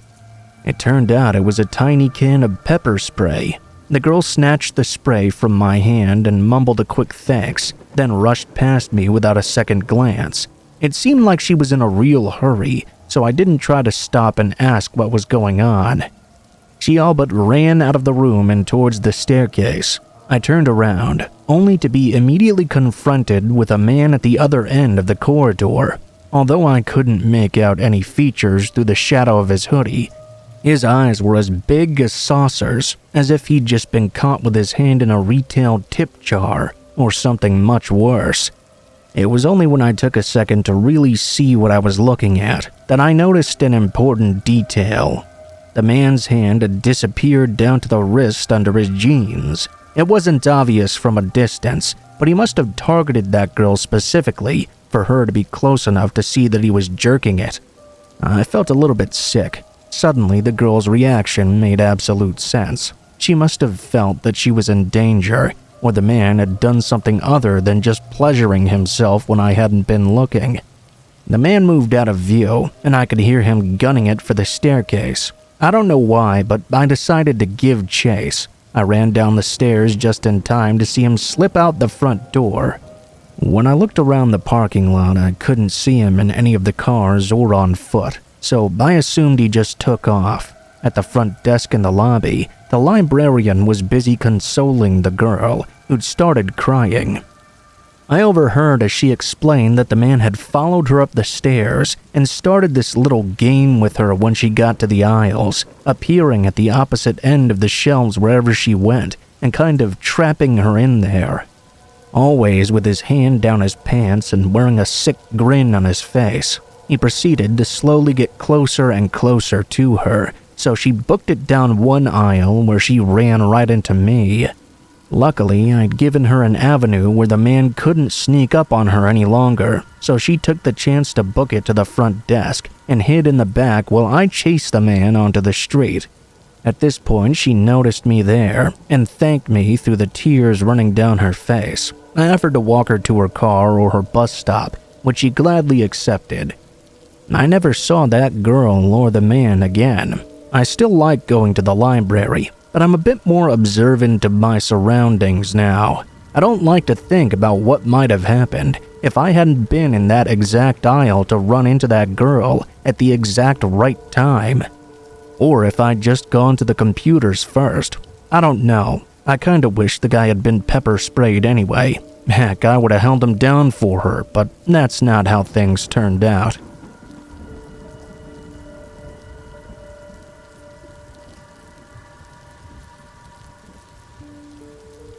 There's a stretch of road on my college campus, nicknamed Lights Out. It's not very original, but it is very accurate.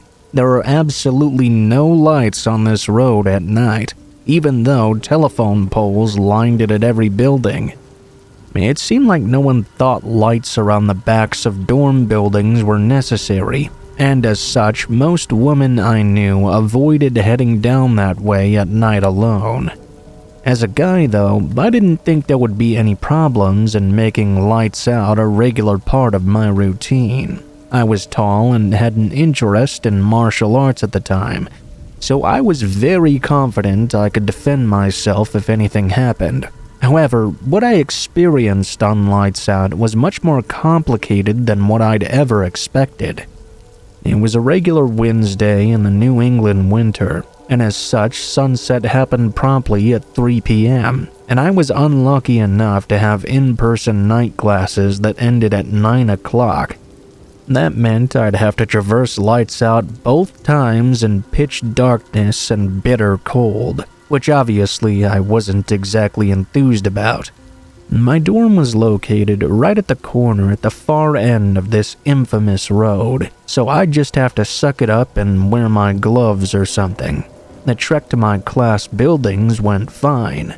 Like I said, the sun had already set, but there was still enough of that gray light to see by. A few folks shuffled past me in all directions, eager to get off this path before dark unless absolutely necessary.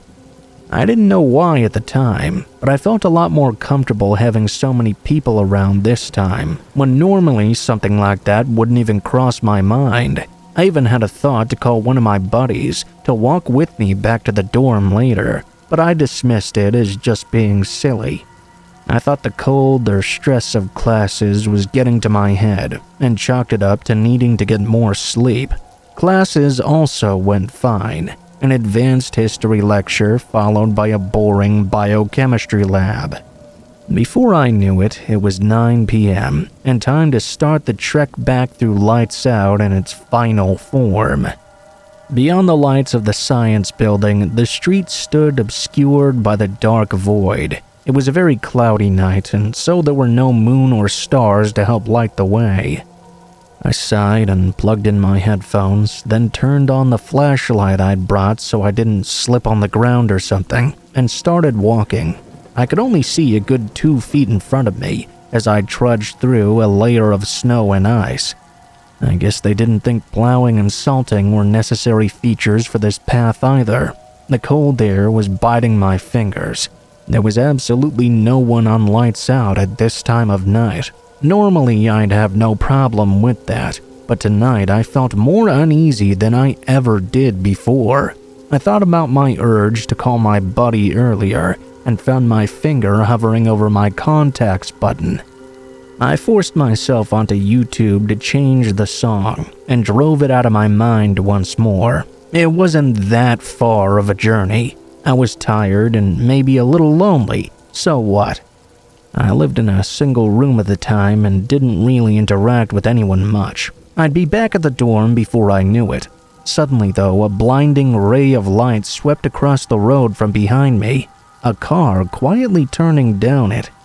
This wasn't unusual. Most people preferred to go through Lights Out by car anyhow, but what really gave me pause was how slowly it seemed to crawl along as it got closer to me. I mean, it was still behind me after a good solid minute or two, and when I moved further to the side of the road to allow it to pass by, the driver didn't take the opportunity. Instead, they kept pace with me, and I started to get a little worried. I started to mentally go through everything I knew to get out of this type of scenario. If they got out of the car, to stand my ground, and if they tried to grab me from inside, to run. Then though, they did something I didn't expect. The car idled for a moment and then blew right past me with a huge screech of its tires, leaving me in the darkness. But that wasn't for long. The car turned back around and now flashed its high beams directly at me. I stumbled back in surprise and wasn't able to see anything through that blinding white haze. That's when the car drove straight towards me. I dove out of the way by instinct, but not before its bumper clipped one of my ankles. I don't remember feeling much pain at first, just scrambling through the snow away from this damn car. I even felt warm, and my heart was pumping in my ears so loud I couldn't hear anything but the car taking off again. My limbs felt heavy as I dragged myself down the street. Was everything really going in slow motion? Was that car going to come back and finish me off this time? I didn't know what to think. I couldn't. I could only afford one thought: take cover. I dove for the nearest thing, a trash can, and cowered behind it. I knew that if the car rammed into this, that it couldn't stop it completely, but at least it would take more of the impact than just my body. At least I hope so. I squeezed my eyes shut when I heard the squeal of the tires again, bracing myself. 1 second passed by, then 2. Nearly a minute passed by before I dared to open my eyes again. I peeked over the top of the can, only to see the bright red of taillights hauling it into the distance. They turned off Lights Out, and then there was nothing but darkness. I sat there for what felt like a long time, just trying to process everything that just happened. Somebody just tried to run me over, and worst of all, for no reason. I couldn't think of any reason why, other than it being a random psycho just wanting to hurt someone. As the adrenaline started to wear off, my ankle really started feeling the brunt of that hit, and I screamed. My ankle was throbbing with pain. All I could do was try not to pass out right there in the snow. I knew that would be really, really bad. I focused all my energy on breathing in and out, very slowly. When I felt safe enough to move, I reached into my pocket and dialed my buddy, something I should have done to begin with. He immediately raced out to help me. I felt like a warm blanket was creeping over the back of my head as I waited. I thought that they had to hurry. I must have blacked out for a second, because the next thing I remember was my buddy's hand shaking me and shouting my name. I flailed out to him, and once he saw I was awake, he hoisted me up, and together we hobbled down the rest of the path towards our dorm building. We all but stumbled into the office and had the startled CA call 911 for us. They even bandaged up my ankle with an emergency first aid kit. They did a pretty okay job of it too. They questioned me as we waited for paramedics. As the incident happened on campus, they were obligated to make a formal report. I told them everything I could, but it didn't really amount to much. A random person in a car I couldn't see tried to run me down for seemingly no reason. Still though, they thanked me for trying and promised to update me if anything came of it. I was taken to the hospital shortly after, where aside from an obviously broken ankle, a couple bruises, and some shock, I was otherwise okay. They gave me some blissfully strong meds for the pain and kept me for observation for a couple of nights, after which I was sent home with my foot in a cast and some crutches. I decided to take the next week off from classes and take it easy after my experience, give my foot some time to heal. My professors also seemed to agree.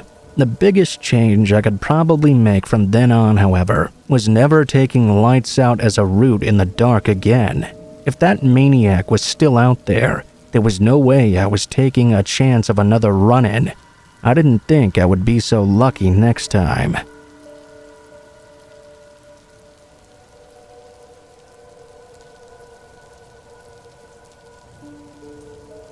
A few months ago, I was sitting on my front porch enjoying a peaceful afternoon. I live out in the country, my closest neighbors being over a mile away. It was just me and my dog watching squirrels run across the dirt road. About mid-afternoon, though, a fellow stepped out by the road and asked to enter my yard. I waved him in quickly since he seemed like a decent enough guy. As he approached the steps, my dog moved to block him, though. My dog was growling, and his hair was standing up on his back. This was unusual behavior for him. The man asked if my dog would bite, and I replied, "He's meaner than hell, that one. He isn't mean, and he's never bitten anyone, but it didn't seem like this guy needed to know that." He stood in my yard and introduced himself as a son of a neighbor down the road a little ways. He'd moved back home to be with his mom, who was getting up there in age, and he wanted to introduce himself to the neighbors. We made some pleasant small talk back and forth, but I kept my dog right in between us. He wouldn't take his eyes off this stranger. The hair on his back was standing and his hackles were up. This put me on edge as well. I bid the fellow good day and urged him off, then walked into the house. After watching him drive away, I did a quick search of the name he gave me. It didn't take me long to find out he was a registered sex offender. I felt shivers run down my spine. Being that I have a wife and teenage daughter that he must have seen while he was out and about, I felt it necessary to call the man's mother. I kindly informed her to not allow him to be around my place anymore, or I'd have to take some action. I've always heard a dog can spot a bad person, and I really believe that now. He's a good boy.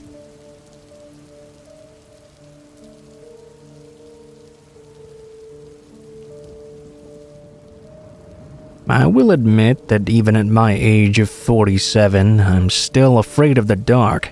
Therefore, if I'm ever home alone at night, I can get a little nervous, so to say.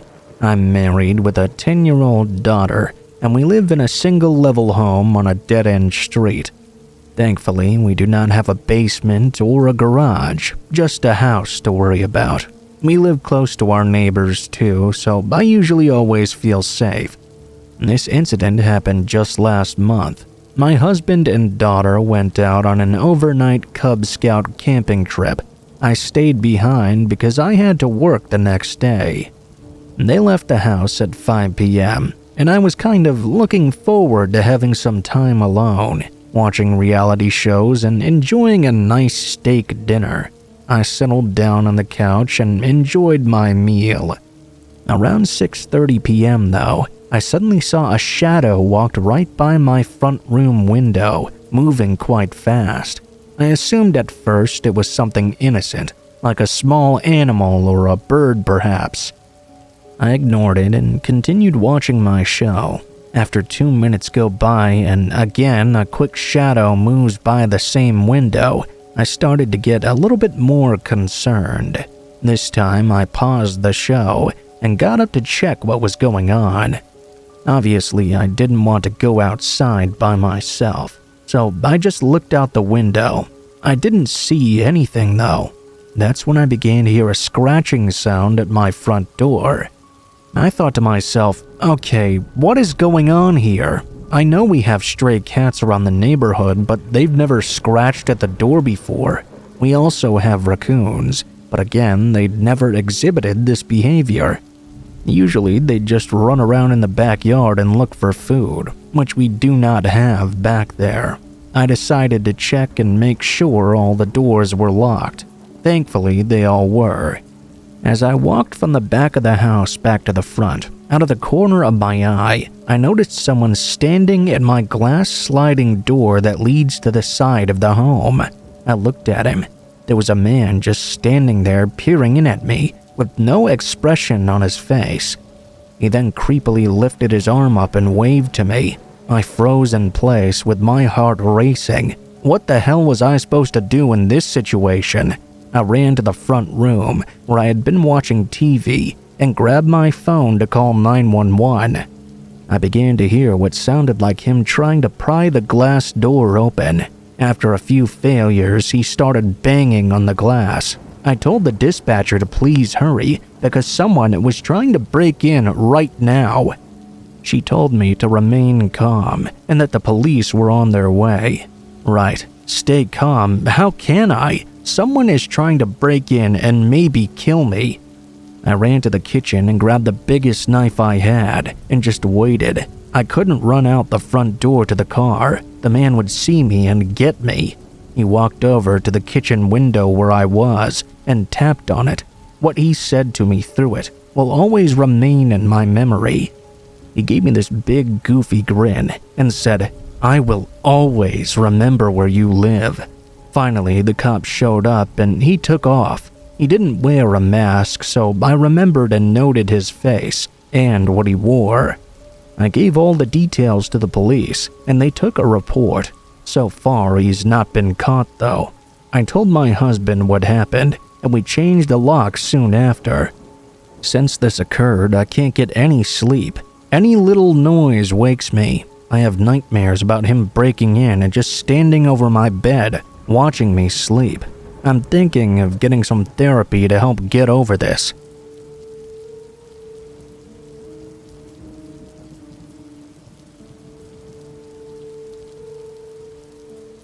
I was 13 when this happened, and it still gives me nightmares thinking about it. My parents wanted to go out on a date night, so they left me home alone on a Friday night. I'm an only child, so I was going to be flying solo. We had a one-story home with a daylight basement that had its own entrance.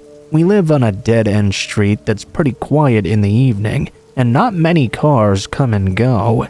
We're a pretty close-knit community, so I felt like I had people to rely on in case something happened while I was all by myself. My parents left around 6 p.m. for their dinner reservation, and I grabbed myself a nice hot pizza. I was ready to sit down and watch some scary movies all by myself. I was real excited. I locked the door behind them and popped on the TV. I was scrolling through the movies on my Roku app and decided to watch one of the Halloween movies first. I snuggled up in my nice warm fuzzy blanket on the couch and got comfy and began my night alone. An hour passed by and I got up to use the bathroom. While I was in there, I thought I could hear some weird noises coming from in the basement. It sounded like something was being moved around. I figured, since I was home alone, what could it possibly be? I brushed it off as nothing. I finished in the bathroom and went back to my couch to finish the movie.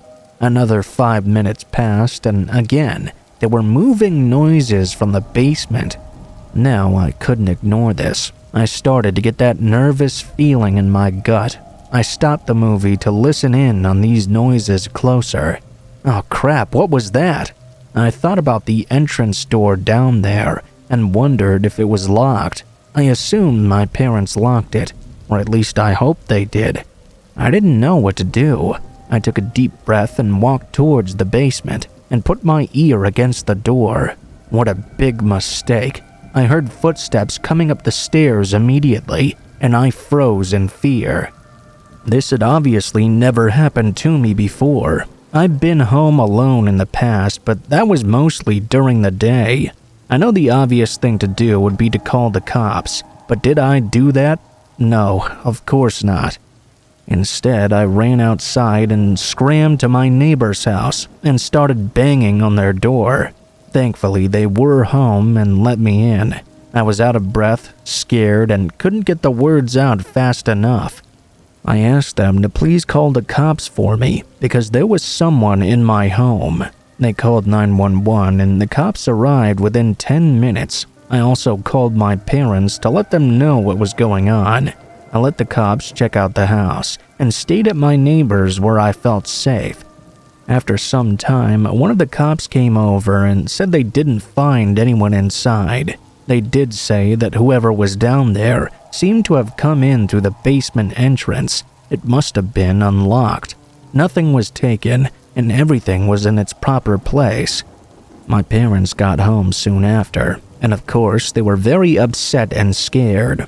The cops assured us the house was clear, and to lock all our doors and windows at all times. They think this person saw my parents leave, and assumed the house was empty. I don't want to think that this person knew I was home alone. After some thought, my mother said, "Oh no, I don't think we locked the basement door." She just assumed since we lived in a quiet neighborhood that we were pretty safe, so she didn't worry about it at all. Needless to say, after this night, we made sure every door and window stayed locked shut. They still do leave me alone sometimes, but they always let the neighbors know when they do just in case. I still think about this night, and it gives me nightmares. I'm 16 now, and feel a little uneasy being home alone. I know eventually I'll get over it, but please be safe out there. Always lock your doors, because you don't know who's lurking around.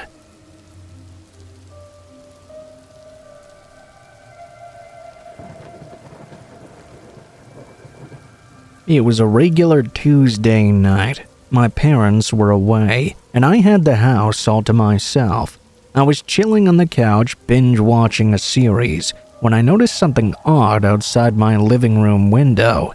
The street was dimly lit, but I could just about make out a figure lurking near my neighbor's house. At first, I thought it might be one of their friends or family members, someone they were expecting. But the longer I watched, the more uneasy I became.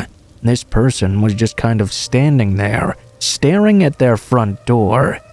It gave me the creeps, but being the rational person I am, I dismissed it as my imagination running wild. As the night progressed onward, I got up to grab a snack from the kitchen. That's when I heard a slight creak, a subtle noise that sent a chill down my spine. I froze. I found that my front door was slightly ajar. Panic set in, and I immediately regretted not double-checking if I'd actually locked it. I hesitated, debating whether to investigate further or call the police. Curiosity got the better of me, and against my better judgment, I tiptoed toward the door. It swung open with a soft groan, revealing an eerily quiet house. I heard a noise upstairs that sounded like footsteps. My heart pounded as I realized someone was inside my home. Fear gripped me, but I forced myself to stay calm. I retreated to a closet, and my breath caught in my throat. I was praying that whoever this was would not be able to find me. From my hiding spot, I could hear this intruder systematically moving through rooms, obviously searching for something. The tension was unbearable. I clutched my phone, ready to call for help, when I heard a noise from downstairs. It was a door slamming shut. I strained to listen, and my blood ran cold as I heard the unmistakable sound of a scream echoing in the night. My mind raced. I realized this intruder hadn't found me, but they'd seemingly moved over to my neighbor's home once again. Guilt and relief washed over me in equal measure. I couldn't believe the horrifying turn of events. I stayed hidden until I was sure it was safe, and then with shaking hands I called the police. When they arrived, I explained what had happened. The reality hit me like a ton of bricks when they went next door. My neighbors, a kind elderly couple, had been brutally attacked. The scene was like something out of a nightmare. It wasn't a random break-in either. Nothing had been taken. The intruder had specifically targeted them. The investigation unfolded, and police caught the perpetrator soon after. Turns out he had a pretty twisted motive. The only reason he'd entered my home was because he was unsure and had at first mistaken my house for theirs. It's a chilling realization that I narrowly escaped the fate that befell my neighbors. The guilt still lingers, wondering if there's something I could have done differently. The randomness of it all. The fact that a simple coincidence saved my life that night. It's a haunting thought, and a reminder that danger can lurk in the most unexpected places, and sometimes survival is just a matter of luck. That was the night I narrowly avoided a killer, but didn't prevent the tragedy that unfolded next door. Life can be stranger and scarier than any horror movie.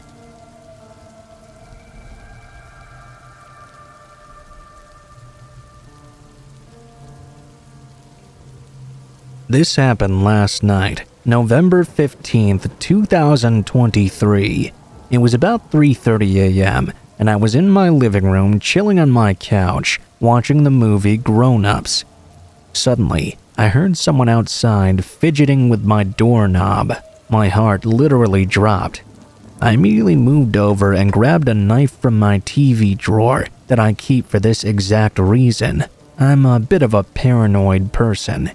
As the doorknob continued fidgeting, I bolted upstairs. I grew more terrified because I knew you could easily break the glass on my door and enter my home with no problem.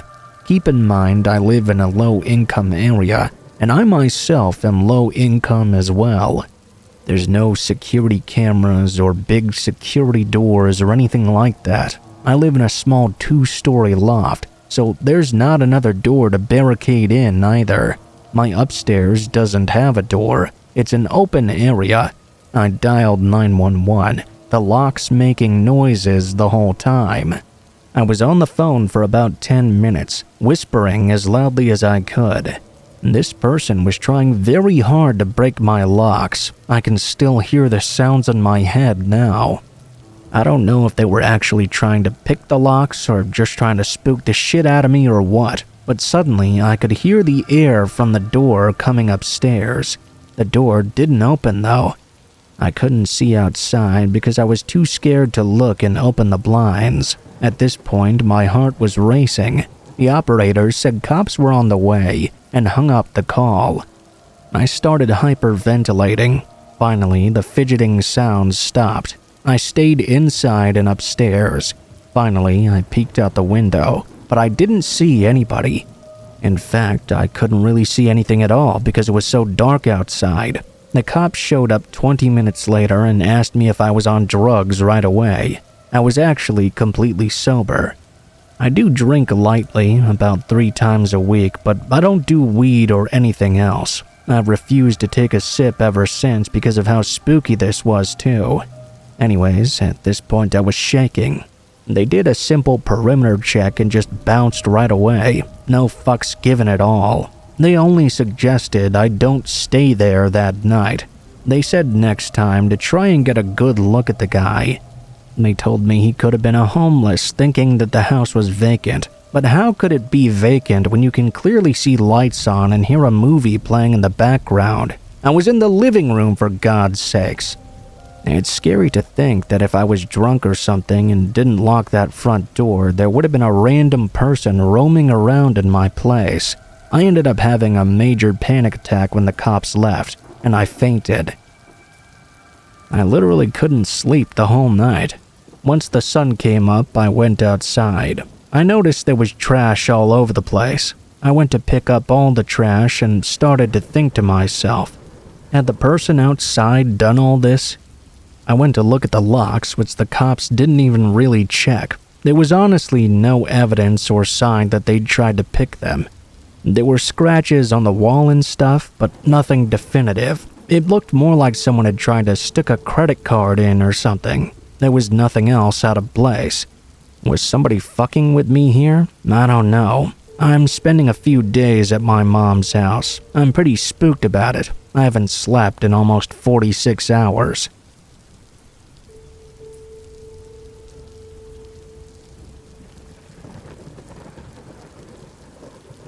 Now, this happened almost 20 years ago, when I was 15 and still living back home with my grandmother and uncle. To provide some context, my grandparents had built a house together with their son, grandparents living on ground level, and their son, my uncle, living upstairs. They'd pretty much built the home with their bare hands and the help of a few family members. So, for my uncle, that meant working his 9-to-5 job, then driving to the construction site and working there until very late in the night. They did this for almost 2 years, and I guess the stress of working non-stop, plus an ugly divorce he was going through shortly before finishing the house, made him become quite weird. I guess he developed some kind of psychosis or something. He stopped going into work because everyone there was watching him. No one was allowed to open any windows to let in fresh air because someone could break in, and all the doors in the house had to be locked at all times because otherwise gas would enter and the rooms would catch fire. It was lots of nonsense and paranoia like that. At the time when I was about 15 years old, I moved to live with them for a few years. Well, Grandma and my uncle. My grandfather had unfortunately passed away in the meantime. Even though my uncle never did anything bad, he was a very eerie person to be around, and I was regularly freaked out by him. For example, he had the habit of silently standing in a pitch-dark hallway in the middle of the night for God knows how long. Sometimes I would watch TV in the living room late at night, thinking everyone else was already asleep. When I got tired, I would switch off the TV and open the door to the hallway, then scream in terror because he would be standing directly behind the door listening in the dark. This happened quite frequently. He always acted surprised I would get so scared because in his mind he was just keeping watch over me. Something else he did that I absolutely hated. Sometimes when I was sleeping in my room, he would randomly barge in and check if everything was all right. And when I say barge in, I mean that literally. He would bull rush in as if he was expecting to see something horrible happening to me right at the moment. Now that you have some idea of his strange behavior, let me explain the creepiest night. I was laying in my bed sleeping. An ordinary night. I don't know how late it was, but from my feeling, I would say I had slept for a couple of hours when I suddenly woke up. I didn't really know what awoke me at first. There had been no noise or anything. But for some reason, I woke up instantly terrified with my heart pounding and my eyes wide open. My breathing was fast and loud, so I tried to keep it down and listen in. I stayed like that for a couple of minutes until I'd convinced myself I'd just had a nightmare I couldn't recall. Then though, I heard something outside my bedroom in the hallway. The bedroom door was closed. It was the distinct creaking of one particular step in the stairway, the third one from the top to be exact. Naturally, I thought it must be my uncle following his habit of creeping about the house in the middle of the night. A few seconds after that creaking, I heard super fast steps sprinting up the stairs, getting louder and louder, until they suddenly came to a halt directly in front of my door. I just froze there and held my breath, half expecting my uncle to charge in at any moment, but he didn't. All I could hear was heavy breathing on the other side. My uncle must have been standing right in front of my door, but he wasn't doing what he usually did. That heavy breathing continued, and then a soft knocking began to come. This continued onward for almost an hour, and I stayed awake terrified, unable to even move an inch. Eventually, I heard the sound of my uncle moving away, but needless to say, it was very hard to try and get any sleep. To this very day, I cannot explain why he behaved that way that night. I even considered if maybe I was just having a nightmare or a lucid dream maybe. I don't know, but I'm pretty sure that was a real experience. It's just very freaky. I've long since moved out, but that experience still sticks with me to this day.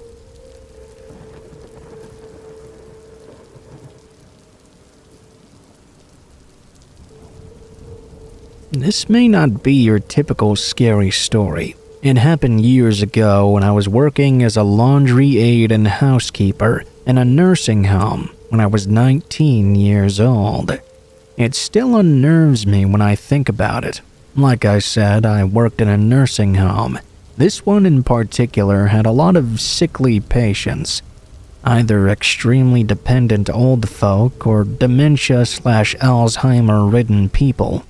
Each room had 2 beds, so they could have roomies or a couple be together. If the family was really rich, they could have their own.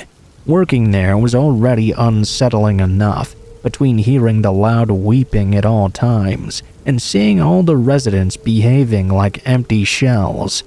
It was an extremely sickly facility.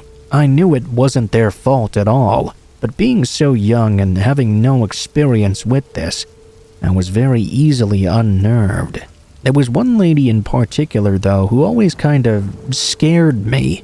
I was 19 and this was my first job, so I was already a very nervous person.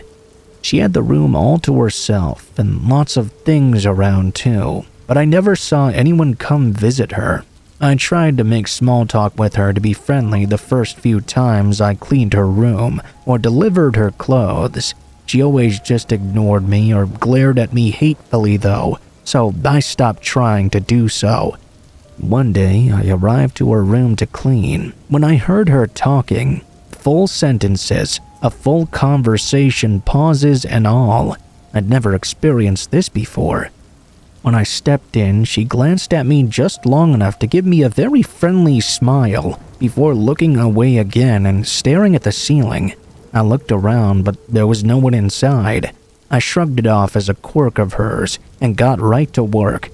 A few moments passed by and I heard her begin talking again. I didn't understand what she was saying, so I turned around and politely asked her, thinking she was speaking to me. Were you saying something to me, miss?" She abruptly stopped staring at the ceiling, furious, and didn't answer. I apologized and turned around to continue cleaning. Then she spoke again, and this time I understood her clearly. "Sorry about that girl. No, I don't want you to kill her." I froze mid-wipe and felt chills go down my back. Surely I just misheard her. "If we kill her, the nurses will get upset, and everyone will make a big fuss. I don't feel like dealing with that right now." I remember feeling a distinct fear. I finished as fast as I could and got the hell out of there. I found my supervisor and recounted the story hysterically, on the verge of quitting. She didn't believe me and thought I was just trying to get out early. She told me to take a break. I did take the time to calm down. I continued working there, but from that day on, I didn't spend more than a couple of minutes in her room when I had to clean it. Every time I did, she would be talking to someone I couldn't see, talking about killing me, and I didn't dare to interrupt her.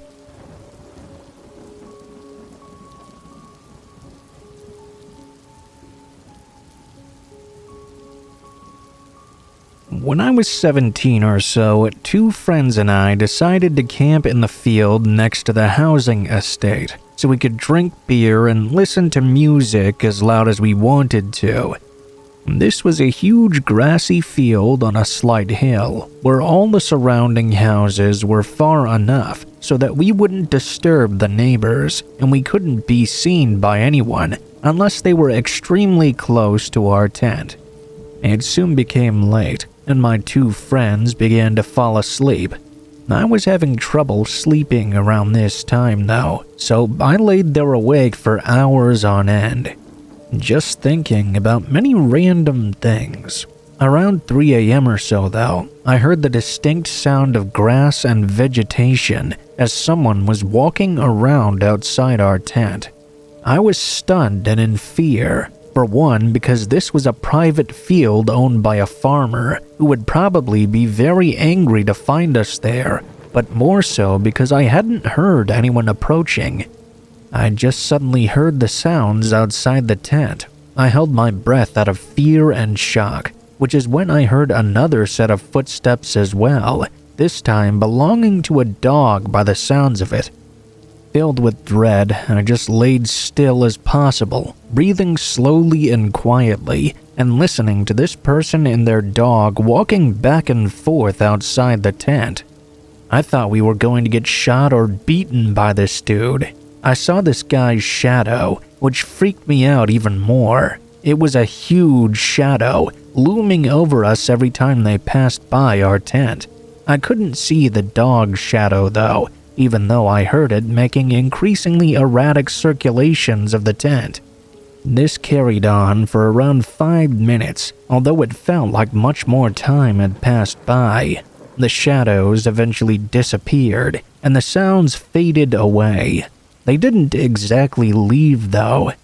It sounded more like they were still moving around outside, but being lighter about their footsteps. When I was sure the sounds had ceased altogether, and there was no threat outside waiting for me, I freaked out and woke my friends up as quiet as possible. I said we needed to go now because someone knew we were here and we would get in big trouble with the owner. I told them everything that happened and they didn't believe me. They thought I must have been asleep as well and just dreamt the whole thing. I assured them that it was real though, and we had to go right now. They tried to get back to sleep, ignoring me because they're lazy as hell and didn't want to pack everything away. I gave up too, even though I knew I'd never get back to sleep now. 10 minutes later, the sounds returned, like the volume outside had turned up gradually. I felt the same dread I'd felt before. I whispered to one of my friends, and they woke up again. They were looking at me quite irritated, but I told them to listen in closer. They had already started hearing the noises and told me to open the tent to see who this was that was terrorizing us. I did so slowly, easing my hand outside the sleeping bag and up the zipper. It probably took me 5 minutes just to reach it. I was so scared to make a sound. I pulled it up in one motion so violently that I damn near ripped the whole thing in half. When the flaps opened though, there was nobody there. We got out within the space of 5 seconds, and already there was nobody to be seen anywhere around. As I mentioned, we were at the top of the hill, and we were over a field as well, so we could easily see if anyone had decided to run. There was just nothing there, even though it was impossible for them to have escaped so quickly. I was absolutely positive there had been footsteps outside our tent that night, but for the rest of the time we ever talked about it, neither of them ever believed me.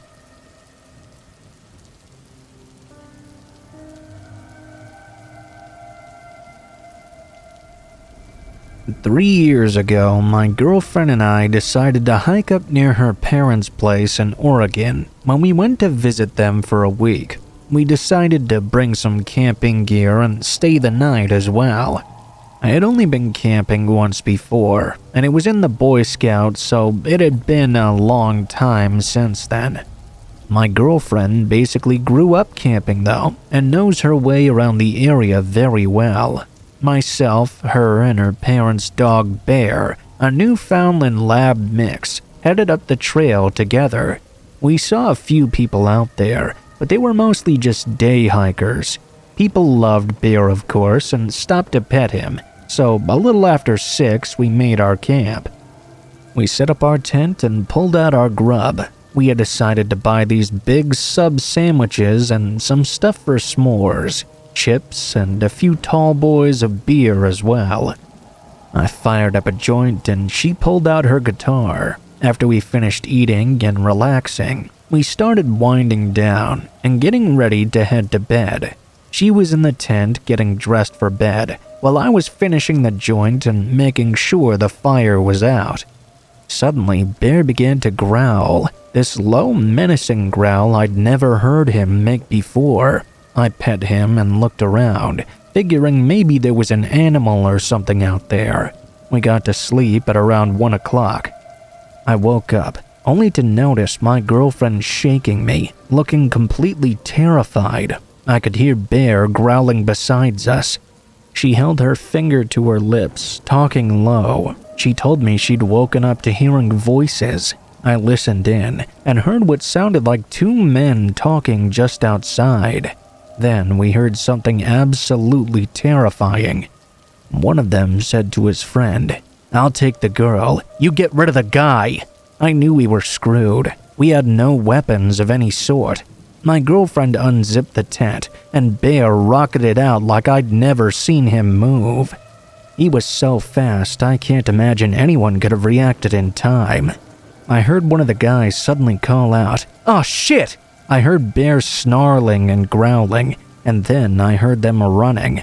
My girlfriend took the satellite phone, which her dad had insisted we carry with us. Thank God we'd done so. She called her dad and he called law enforcement, and they sent people out our way. They told us to stay in the tent until they arrived. Bear came back out of breath, with no sign of the men in tow.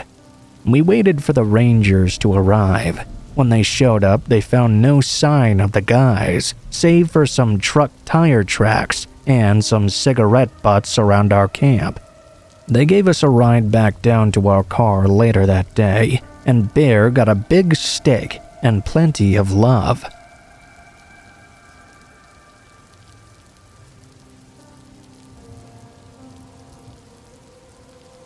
Hello, my name is Theobald. I'm 20 years old, and I'm going to explain to you how my babysitting job turned into an absolute nightmare.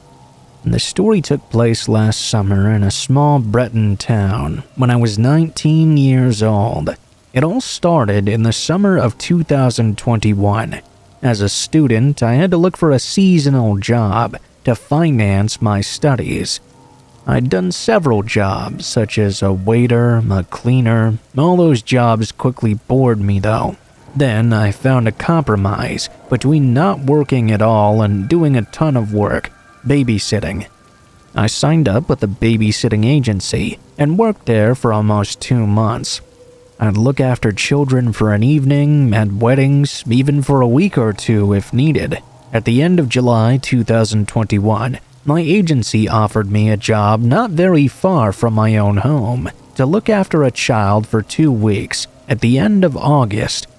A few days later, agency protocol dictated that I go and meet the child's family beforehand in order to interact with them, ask questions, and generally decide if I was the right fit.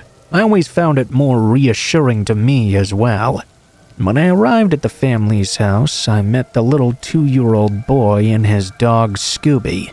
His mother introduced me to the house, the boy Noel, and the dog, adopted to protect and reassure him when they were away. When she told me that, I kind of did a little grin, seeing as this dog didn't even reach up to my calf. Then she told me I was really saving her life because she was going back to work soon. Noel's father was a fisherman, and therefore he was never at home either. 2 weeks later, I arrived at the family's house and started my job. Everything was going well for the first 2 days. Every morning, I'd go for a walk with little Noel in the stroller, and the dog. We'd walk around in the woods. They had this habit ever since Scooby arrived at their home.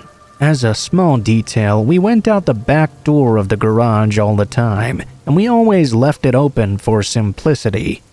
Things started to get a bit strange on Wednesday, though, the third day of duty. That morning, we went for a walk for almost 2 hours, but when I got home, I felt a sudden tension in me.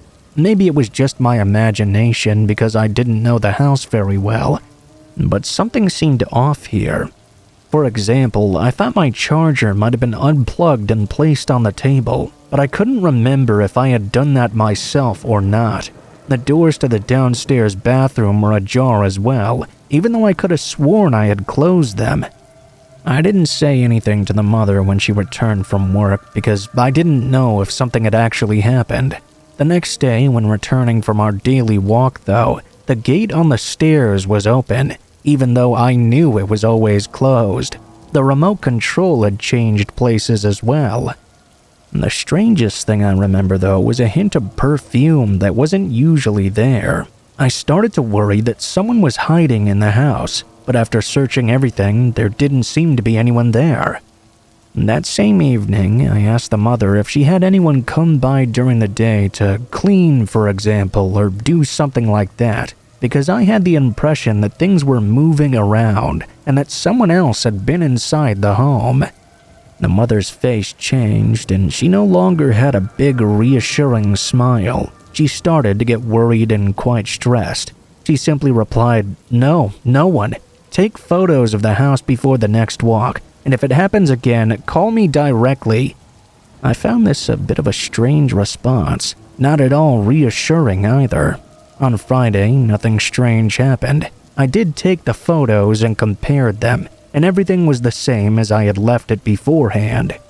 As the weekend was coming soon, I would not need to look after him on Saturday and Sunday. I came back on Monday rested and stress-free. We went out for our usual walk around 10 a.m., but the heavy rain and sudden storm pushed us to return a little earlier than we usually did. Thankfully, the little walk still allowed Noel to fall asleep in his stroller. Arriving in front of the garage, though, Scooby started to pull on his leash and didn't seem to want to come in, which was starting to stress me out. I told myself he must have smelled something was wrong. I carried him in my arms and entered the garage. I left Scooby next to Noah, who was in his stroller, and went into the house to grab a towel for the dog. As soon as I arrived inside, though, I felt the tension once more. Only this was far more than last time, because now there was clearly a bag that had not been there before placed right out in the open on the dining room table. I was very scared at this point. That meant I wasn't crazy last week. I approached the stairs. I could see the gate was wide open. I heard a noise upstairs coming from the parents' bedroom. I felt a lot of fear, but above all, I felt the need to have some courage because I needed to protect Noel. I went up to the room to see what was happening. Behind the door, I could hear footsteps, someone moving things around, someone in a real hurry. I don't know how or why, but I pushed the door open to see what was going on. I was hoping it would be the mother, but instead it was a fairly tall man. He turned around instantly. I froze in place, and we looked into each other's eyes without saying anything. I felt like this moment lasted forever. I was afraid he would jump on me and try to hurt me. I just had a bad feeling about this guy. The man broke the awkward, intense silence. "Oh, hey, hello. You must be the new babysitter, right? I'm Noel's father." I cannot tell you how relieved I was. I introduced myself and asked him what he was doing there, because he wasn't supposed to come home this week at all. I came home because of this weather. It was a suitable enough answer as a fisherman. I was reassured and starting to relax. I remember Noel's father instantly bringing things back to his son and not really listening to anything I was saying. "So, where is he? Is he dressed? Can I see him?" I told myself for a father that was normal, though. In the next moment, though, something happened that made me really start to panic. First, I remembered Noel was in the garage sleeping in a stroller still. I felt stupid for just leaving him there, but the second was far worse. I asked him for a towel for the dog. only I accidentally said Snowy instead of Scooby, which was the name of my own dog. He answered immediately, and it made my blood run cold. Snowy's towels are in the bathroom. The problem with his answer, though, was that was not his dog's name, and he looked as if he didn't know the real one either. I kept an embarrassed smile and snuck into the bathroom. I sent a message directly to the mother to tell her there was a strange man in the house. He was claiming to be Noelle's father, but I couldn't be sure. I ran downstairs with a towel and tried to make it look like everything was okay. I could hear the man getting more and more agitated upstairs. He called out to me from behind. "Since I'm here now, you can leave on your way. I'll give you the free afternoon." I tried to quickly make up something on the spot so as to not leave Noelle and the dog alone with him. I have to work all my hours for the insurance. Just some bullshit. Normally, I wouldn't have said no to a free afternoon at all, but something was clearly wrong with this man. While thinking about what I could do, I walked into the kitchen and noticed a family photo hanging on the fridge. It was Noelle, his mother, and a man who looked nothing at all like the one currently in the room. I was very lost. All the evidence was pointing to this man clearly not being who he said he was. I rushed into the garage, picked up Noelle in one arm and Scooby in the other, and put them into my car. I started the engine and took off to get us to safety. A few minutes later, the mother asked me to come back because the police were there waiting for us. She was in tears and found her son safe and sound. The police questioned me, but no one seemed to be able to give me any answers. My care stopped for the whole week because the mother took some time off to be with her son. It was a week later that the mother called me to explain what had happened. The man that was arrested at their home was indeed Noelle's father, the one who his mother had married before divorcing and meeting the fisherman. He had lost custody because he was violent and often under the influence of drugs. He admitted having secretly entered the old house several times, where Noelle and his mother still lived, searching for a way to take him away. That explains why things were moving around and that scent lingering in the air. In addition, he had entered through the back door because he knew it was never closed when he lived there. The reason he didn't know the dog's name is because he was adopted right after his parents had separated. The creepiest detail, though, is that they found a bag placed at the foot of Noelle's bed with his belongings inside. The police believed that if I had left without the child, the father would have definitely kidnapped him. That's it. That's the end of the scary story for me. After that, I only looked after children once more during a wedding, but I decided that maybe it wasn't for me.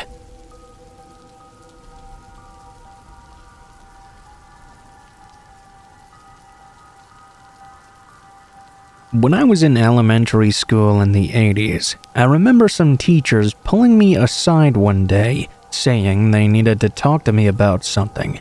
They told me a man had come to pick me up in the middle of the day from school. The man wasn't one of my parents, though, and so the school told him he could not take me. I asked my parents about it later. The school didn't notify them for some reason. They had no idea what I was talking about, and they had never sent a man to pick me up. I still think about that to this day. What I think about even more, though, is that during the same time at the same school, there were multiple attempted kidnappings at the end of the day, while us 500 kids were boarding buses. Apparently, a guy had gone around trying to grab various girls. Luckily, they were all able to get away. I even remember seeing a minivan speed off as I sat on the bus that day. I don't think they actually ever caught the guy, though.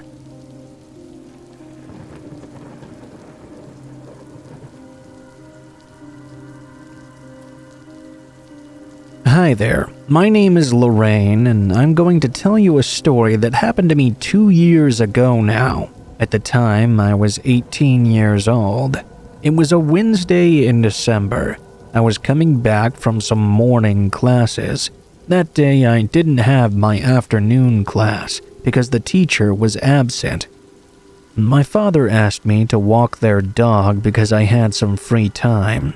I drove over and arrived there, parking right next to the house. I unchained my dog. It didn't seem that anyone else was home. We started going on our walk, staying on the shoulder of the road and not trying to go too far out. All of a sudden, I saw a man come walking towards us. I would say he was around 50 to 55 years old, maybe.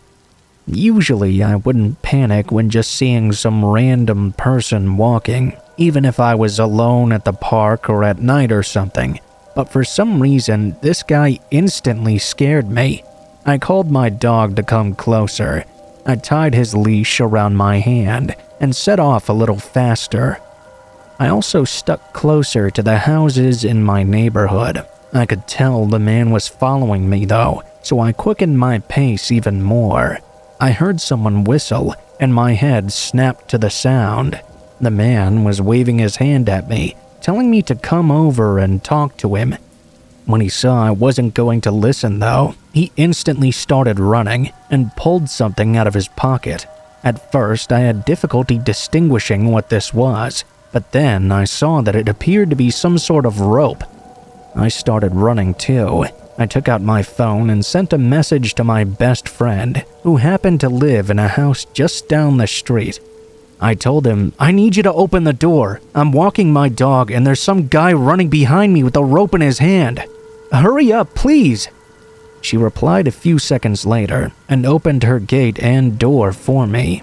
As I rushed into her home with her, we looked out her bedroom window and now saw the man trying to climb over the gate. Needless to say, we were really panicking at his persistence. We called the police. They told us to make sure all the doors were locked and to not open them for any reasons, and that they would arrive in 5 to 10 minutes. We went downstairs to make sure the door was double locked, then ran back up to the bedroom and locked ourselves inside with my dog. 5 minutes later, we looked out the window and could see the police grabbing and arresting the man. They rang the doorbell and we opened it to greet them. They spoke with us about the incident, and I went home soon after. I didn't say anything about the event to my father. The following week, the police summoned me once again and told me the man was receiving 35 years in prison for rape and murder. They needed me to testify about what happened that day. In fact, if my best friend hadn't been there, I'd probably be his second victim. Thanks to her, I'm still alive, and because of that day, we became inseparable friends.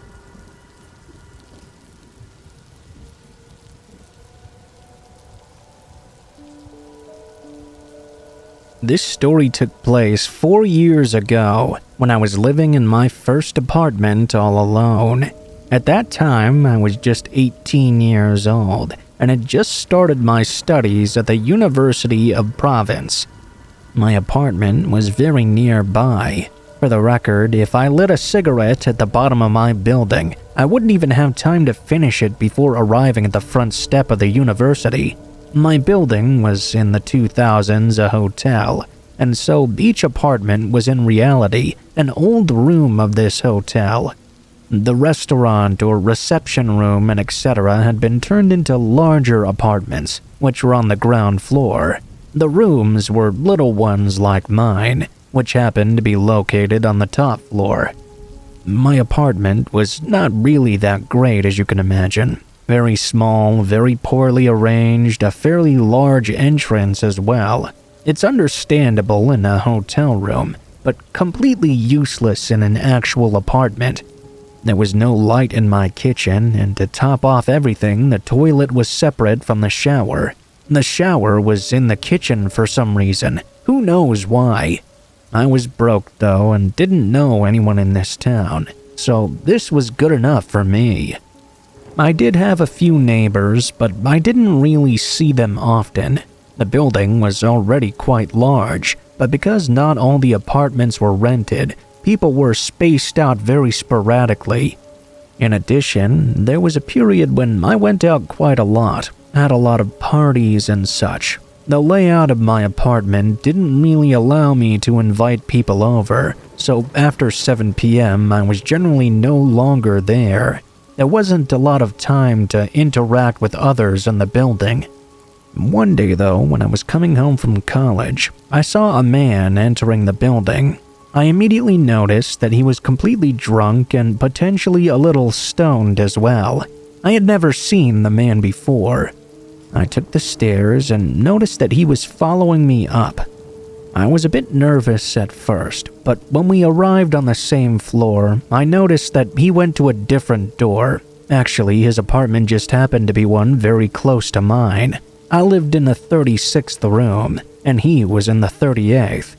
He was struggling to open the door with his keys for a while before I went inside. After that, I would see him around from time to time, either drunk, high, or on the way down, sometimes with his dog on a leash, who looked old and very sick. A few weeks after that first sighting, I was working on a very important file for university when I heard a sudden knock at my door. It may seem like nothing to just hear a random knock, but for some reason it immediately sent shivers down my spine. There was no intercom in this building, and to get in you had to call someone and have them come down and open the locked door, so no one except a neighbor would be knocking directly on your apartment door. Since I didn't know any of the neighbors, it was a surprising situation at best. I looked through the peephole and saw my obviously drunk neighbor standing in front of my door. I opened it and asked him in a friendly manner what was wrong. He introduced himself and told me his name was Ahmed. In addition to being drunk, I noticed he seemed to be quite nervous. He started talking and rambling, telling me that the neighbors were harassing him and being cruel to him. They were all plotting to get him kicked out of the building and complaining about him all the time. He told me that I seemed nice though, and that I seemed to know what it was like to come home drunk. Yes, I did come home drunk from parties sometimes, but unless he was constantly spying on me, I have no idea how he could be aware, because I'd come home at random times, and often very late. I'd also never even seen him on the way home from those parties. I calmly told him that was none of my business. He should talk to the trustee about it so they could help him, and I closed my door. The next night, the electricity was out in my apartment, and having nothing to do, I decided to go to bed early. Around midnight, I heard a loud noise coming from outside, which woke me up. I got up and searched around for my glasses. Then I heard a big bang against my front door. I ran over, grabbing a small statuette of Aphrodite to defend myself. Yes, I know that does sound ridiculous. I looked through the peephole to see what was going on, and my blood ran cold. I saw Ahmed outside, just staring at my door, very visibly nervous, with an eerie smile on his lips. It was dark in my apartment, and it was the first time I really felt afraid. My legs almost gave out on me. I pressed myself up against the door, trying to stay quiet. I stuck another look through the peephole, and Ahmed appeared to be gone. I sat at my desk, lit by candlelight, and waited there, unable to go back to sleep. The next day, when I left my apartment to meet my friends and reassure myself a little with them, it was then that I noticed something written on my door frame. I stiffened when reading the words that had been written. "Hey, I'm gonna fuck you whether you want me to or not. You bastard, I'm gonna fucking kill you." I immediately told my parents, who told me that they were going to start looking for a new apartment for me. I went to the police station to file a complaint as well, but I was told it was impossible because there was no direct evidence that it was Ahmed who had done this. I went to live with a friend for a while. 3 days later, when I came back to get my things, I met a man who immediately called out to me. It was Ahmed's landlord. He told me he'd been evicted because he hadn't been paying rent for a while. He'd also been the subject of several complaints, and had apparently attempted to rape another tenant, although they didn't have enough evidence to prove it and the charges had been dropped. I was relatively reassured because he was gone, but I still left my apartment in the end, out of fear that Ahmed would one day return to the building. Today, I'm no longer afraid, but I hope I never have to encounter him again.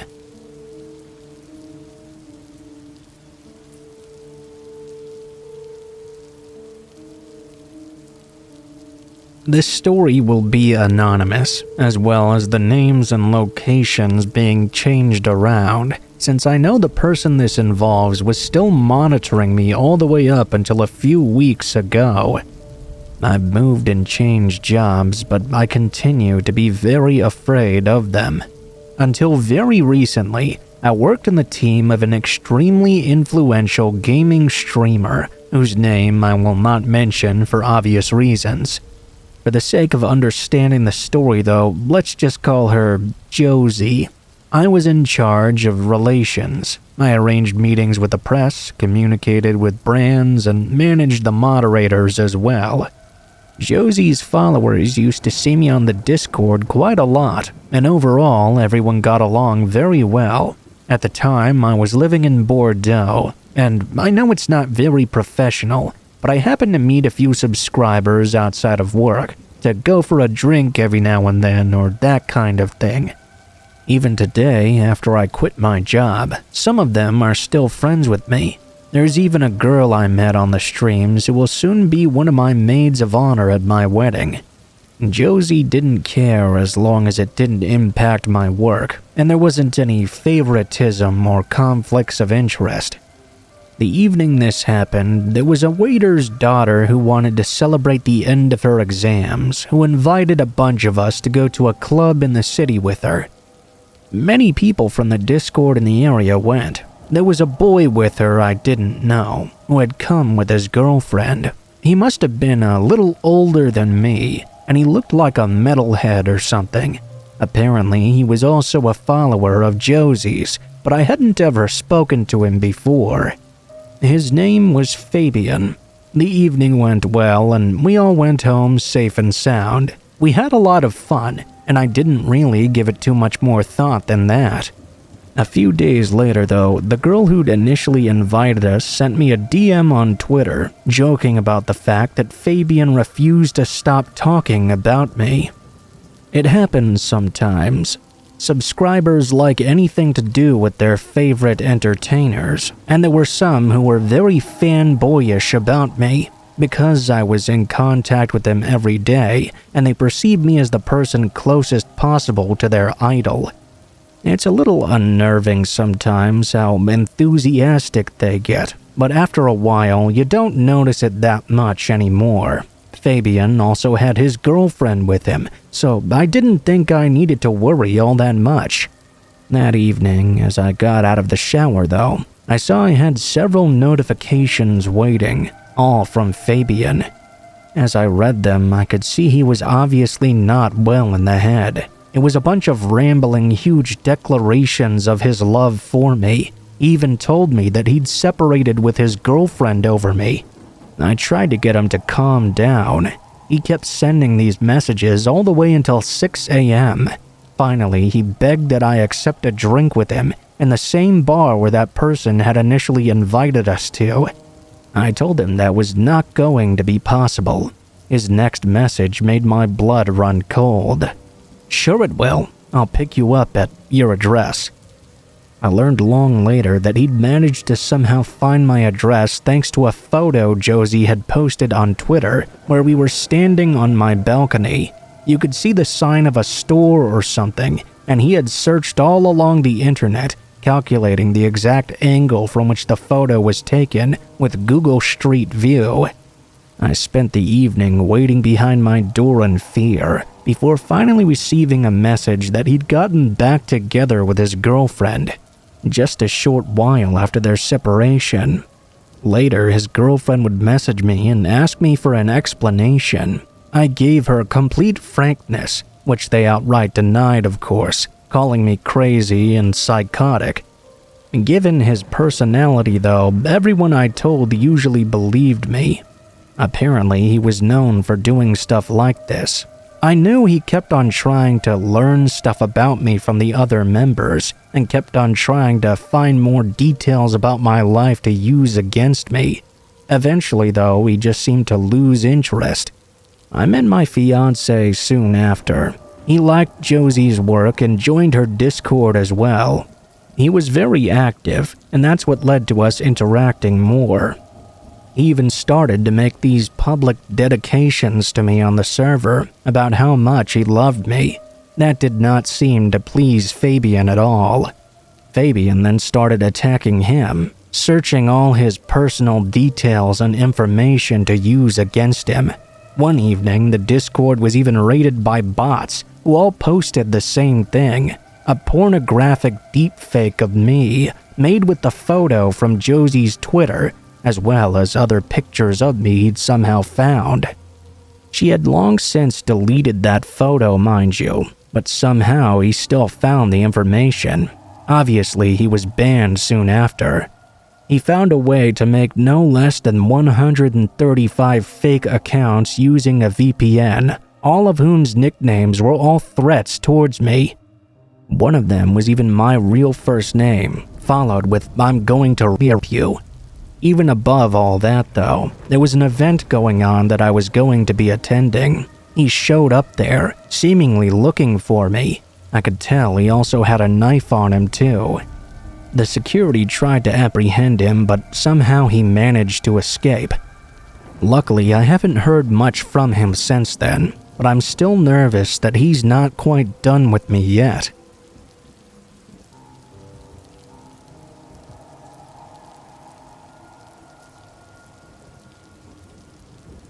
Warning: allusions to suicide, death threats, and foul language. Do not listen if those upset you. Well, I recently decided I would like to share this story. This happened back in 2019 through 2021 and still sticks with me to this day. I'll be using fake names for myself and the man I'm talking about, Mary for me and Dennis for him. When I was 13, I met a man on Discord. He was funny, smart, and exactly my type. He was also 16. I don't know my logic with that being okay at 13, but I was stupid and naive. We became very close friends, and after about 3 months of knowing him, I told him I had feelings for him. We then started dating. We lived across country from each other, so we were basically just friends online, but whatever. So as we were dating, he basically started grooming me. As a kid who was always on the internet and exposed to Kik though, I was used to this sort of behavior, and I didn't know anything was wrong with it. He would send me nude photos, gross messages, and pretty much tell me to worship him.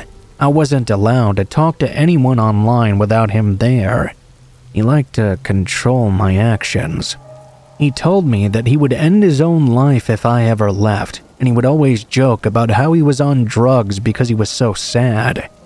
He was also incredibly racist. I'm mad at myself for not realizing it back then.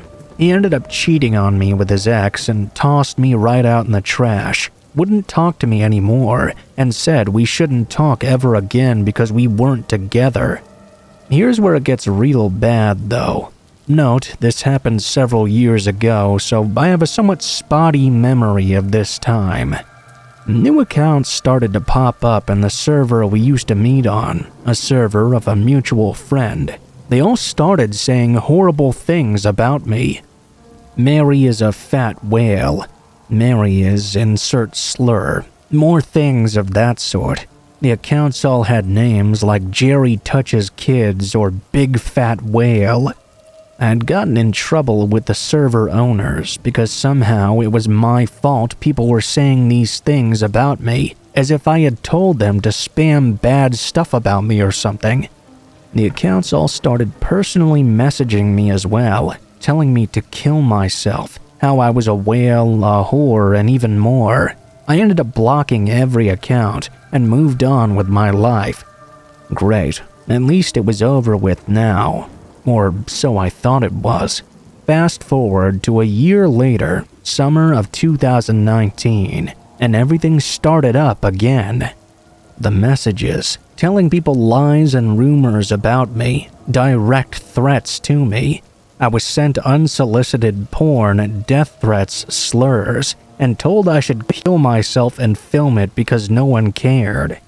At that time, I had undiagnosed depression, and I almost did end myself.